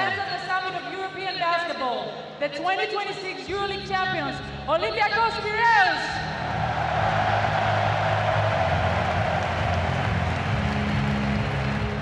What wonderful moments for Olympiacos Piraeus. Thomas Walkup leading the parade of players as they go to receive their miniature individual trophies. All of this a prelude to the moment when the championship trophy will be handed out by the presentation party, which will secure and cement Olympiacos Piraeus' standing as four-time EuroLeague champions. It's incredible. I've been around this team a lot over the last couple of years, traveling back and forth from Greece. I know a lot of them really personally. They've been devastated over the years. It's hurt so bad, but they've never given up hope. They've never given up the resilience to get here, get back, and do it all over again. And, you know, in that first place thing, we haven't even talked about it tonight in this game. That first place curse, they've just wiped that out totally because they dominated throughout the season. Made a nice run late in the season, took over and showed it here on the biggest stage in EuroLeague basketball. They most certainly have. In the last 8 regular seasons coming into this, the first place regular season standings leaders have failed to lift the EuroLeague trophy. Olympiacos ending that unwanted tradition and association, and that is why there is such joy being shared amongst the players who have climbed atop that medal rostrum at centre court here at Telecom Centre. What a moment right now. Where's Costas at? Coach Botzokas orchestrating the red and white clad fans in this capacity crowd here at the OACA. Alec Peters, EuroLeague champion with CSKA Moscow in 2019. The rest of these players, well, Alec, Kostas Papanikolaou as well, two-time EuroLeague champion, the only player remaining from the back-to-back triumphs of Olympiacos back in 2012 and 2013. Mustafa Fall not suiting up during the Final Four, but again, such a key contributor to Olympiacos Piraeus' cause over the course of recent seasons, including this season. And now we edge ever closer to the moment of coronation. And it's nice to see that all of the backroom staff and all of the team that are crucial in now, getting Olympiacos the to moment perform, you are waiting getting for. their moments as well. Mr. Dejan Bodiroga, our EuroLeague Basketball President, will now deliver the trophy to the champions captain, Kostas Papanikolaou. So, Mr. Dan Bodiroga, EuroLeague president, now in position. Bringing the presidents down, class act. To both the presidents and the captain. Captain fantastic, Kostas Papanikolaou, now a 3-time EuroLeague champion.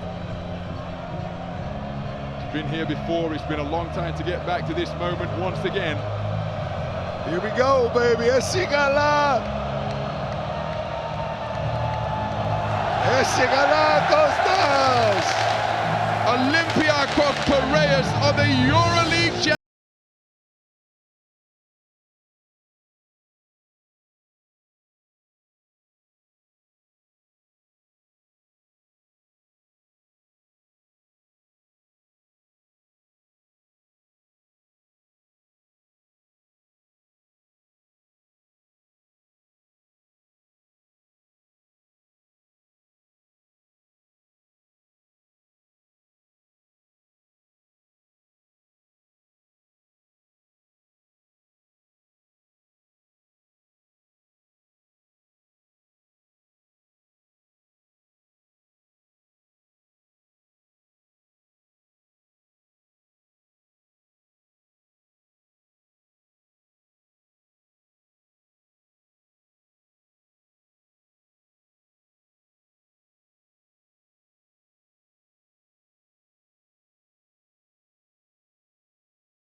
back in 2013. It's an amazing story, man. It's, you know, not many teams that have that warrior mentality like Olympiacos, and after losing this 4 years in a row, having that fight to come back, get back in the fifth, and finally climb that mountain, as Alec Peter said, and get to the top and raise that championship trophy. There's no feeling better in all the sports, my man. Sasha Vezenkov with a title that he coveted and craved more than any of his plethora of individual accolades. Tyreek Jones, what a mid-season acquisition he was. A real X-factor for his club off the bench in this championship finale. And the ownership group clutching that title tightly. That'll take pride of place in Olympiacos' burgeoning trophy cabinet. We didn't even know if we were going to see Tyreek Jones at one point here tonight. Give Coach Barzokas a lot of love making that adjustment in that second half. They took Trey Lyles out of his game in the second half by taking the ball out of his hands. And it was Hezonja who tried to step up, but just couldn't finish things off. EuroLeague Final Four Athens presented by Etihad. Congratulations to every team, player, coach, and coaching staff member who gave everything on the road to this night. Tonight, under the lights of Athens, a new chapter was written in European basketball history. Only one conquered the throne. Tonight, you witness history. Let the celebration of the champion begin. So, gate 13 is now a sea of red and white. Let's hear from the MVP. Evan Fournier, MVP of the Final Four and champion of the EuroLeague. How does that sound to you? Sounds great. Sounds great. You know, it's a great accomplishment. First of all, I want to say thank you to the fans. Congratulations to Madrid on the hell of a season. It was a very tough game for us. But, you know, in front of all those fans, it was impossible to lose tonight. An outstanding performance by you as a team. The fans, it goes without saying how remarkable they have been. When I spoke to you at the end of the semi-final last year, you were composed but disappointed, and I could see there was a fire in your heart to come back and do it again. Was that pain helped motivate you this year? Honestly, no. My motivation comes from love. And when you look at all this, you know, what else can I ask for? Well, what you were asked to do was to step up in the big moments and make the free throws to ice this game. Is there ice in your veins? Yeah, I guess you can say that. You get to celebrate this for your team and your beautiful family. Evan Fournier, congratulations. See you next year. So Evan Fournier acknowledging that he does have ice water flowing through those veins because he put this game beyond the reach of Real Madrid from the free throw line along with Alec Peters. Evan Fournier, the Final Four MVP with 20 points in this championship game today, adding to the 10-point effort that he produced in just 24 minutes to eliminate the defending champions Fenerbahce in Friday's semi-final. And again, this won't be lost on Panathinaikos Actor Athens. Gate 13 has now been turned into a fortress for Olympiacos Piraeus fans and everybody connected to the red and whites. It was so weird to come in here the other day, even Evan Fournier said it after the semifinal, to see all that red down there. And right now, they are enjoying their moment. A moment that has been hard-earned and a long time coming. But Coach Barzokas said before the start of the Final Four that he had 17 healthy players to work with. An embarrassment of riches, a surfeit of riches at the disposal of Coach Barzokas. That meant he had some tough choices to make as to who would suit up and who wouldn't. And again, part of coaching is explaining those decisions and that those who didn't suit up are still a crucial part of this championship winning effort. Well, sometimes having 17 is a lot harder than having 9 or 10 because you don't have to explain to anybody why they're not playing. You give them as much time as you can. You rotate easier. But, you know, on the other end, when you flip that coin over, you got Sergio Scariolo had nobody on his interior game. Lost 3 players over the last 2 weeks. It's been a difficult road for Real Madrid. Well, let's take a look at the highlights as we spin back the hard drive. That's the opening three-pointer of the second half from Shaquille McKissick. Mario Hezonja was immense once again, keeping Real Madrid in the hunt for their 12th title. Yeah, if it wasn't for Mario, they had no chance. Those couple missed free throws at the end of the game really gave them a chance, as Scariola said, to tie things up. That missed three by Felice, but both teams play with heart and desire of a champion here tonight. One team has to win, one team has to lose. That is the nature of this beautiful game of basketball. Ties are not permitted. Overtime wasn't required, and it's Olympiacos Piraeus who have prevailed to claim their fourth trophy in a matchup that was worthy of the billing between these two EuroLeague heavyweights. Alec Peters, again, what a release valve he was. So efficient, so composed, bringing his championship DNA to this title-winning effort for Olympiacos. Alec Peters was key in both games, and I think he's been such an important part of this team. He stuck around even though Vesenkov came back after an incredible season 2 years ago. So there, a final look inside the numbers. Olympiacos Piraeus fixing their shooting percentage to a 50% clip from downtown. But the most important numbers of all are the ones on the left-hand side, and that reads Olympiacos Piraeus 92, Real Madrid 85, and it's a 7-point margin of victory that sees Olympiacos take the title. So Olympiacos Piraeus, for the first time on the right-hand side of this roll of honor, now add their name to the roll call.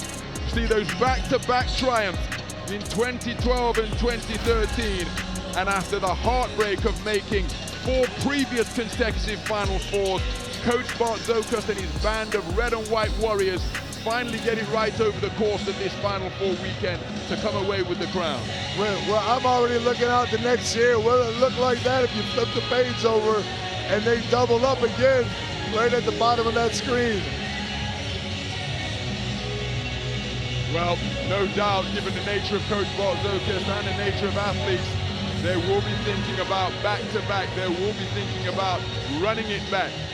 But surely, for the remainder of this famous Sunday, at least here in the basketball house of their arch rivals Panathinaikos Aktor Athens, they will be relishing this moment, a moment when after an absence of more than a decade, they were finally able to hoist the EuroLeague trophy aloft once again, confirming their status as the Continental Kings and EuroLeague champions.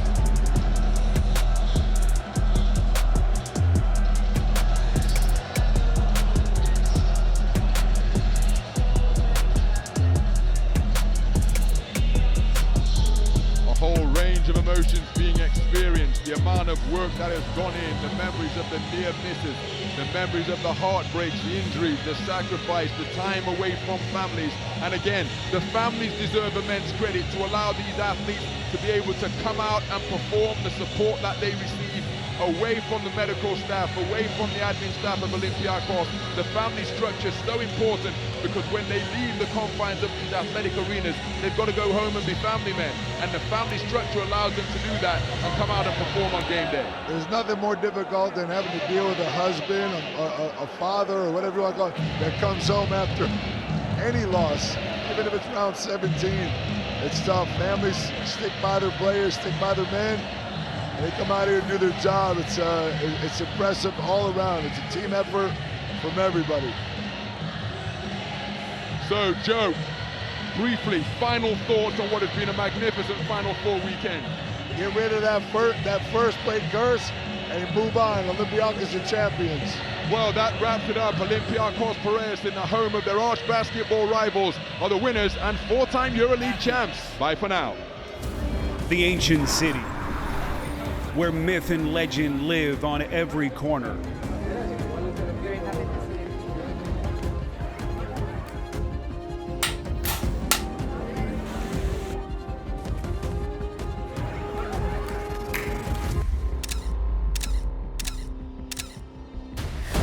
Two foes went head-to-head, a match that had it all.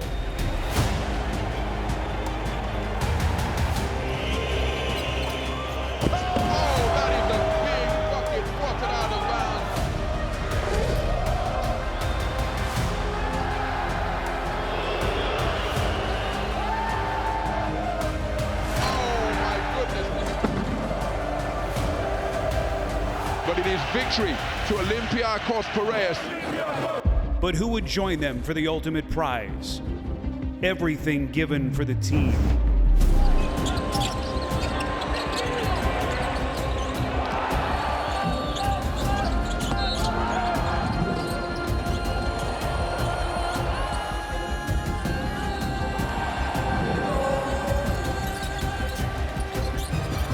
That doesn't look good.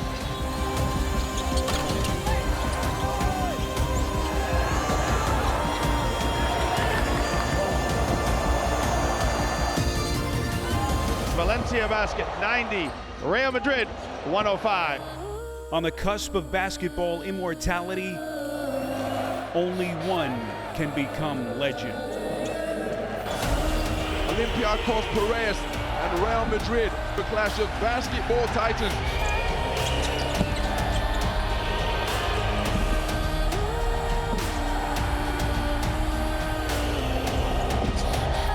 Now this is the back and forth battle.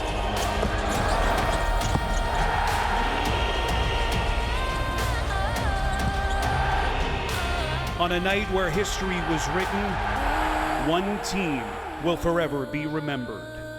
Olympiacos Piraeus come away with their 4th EuroLeague title.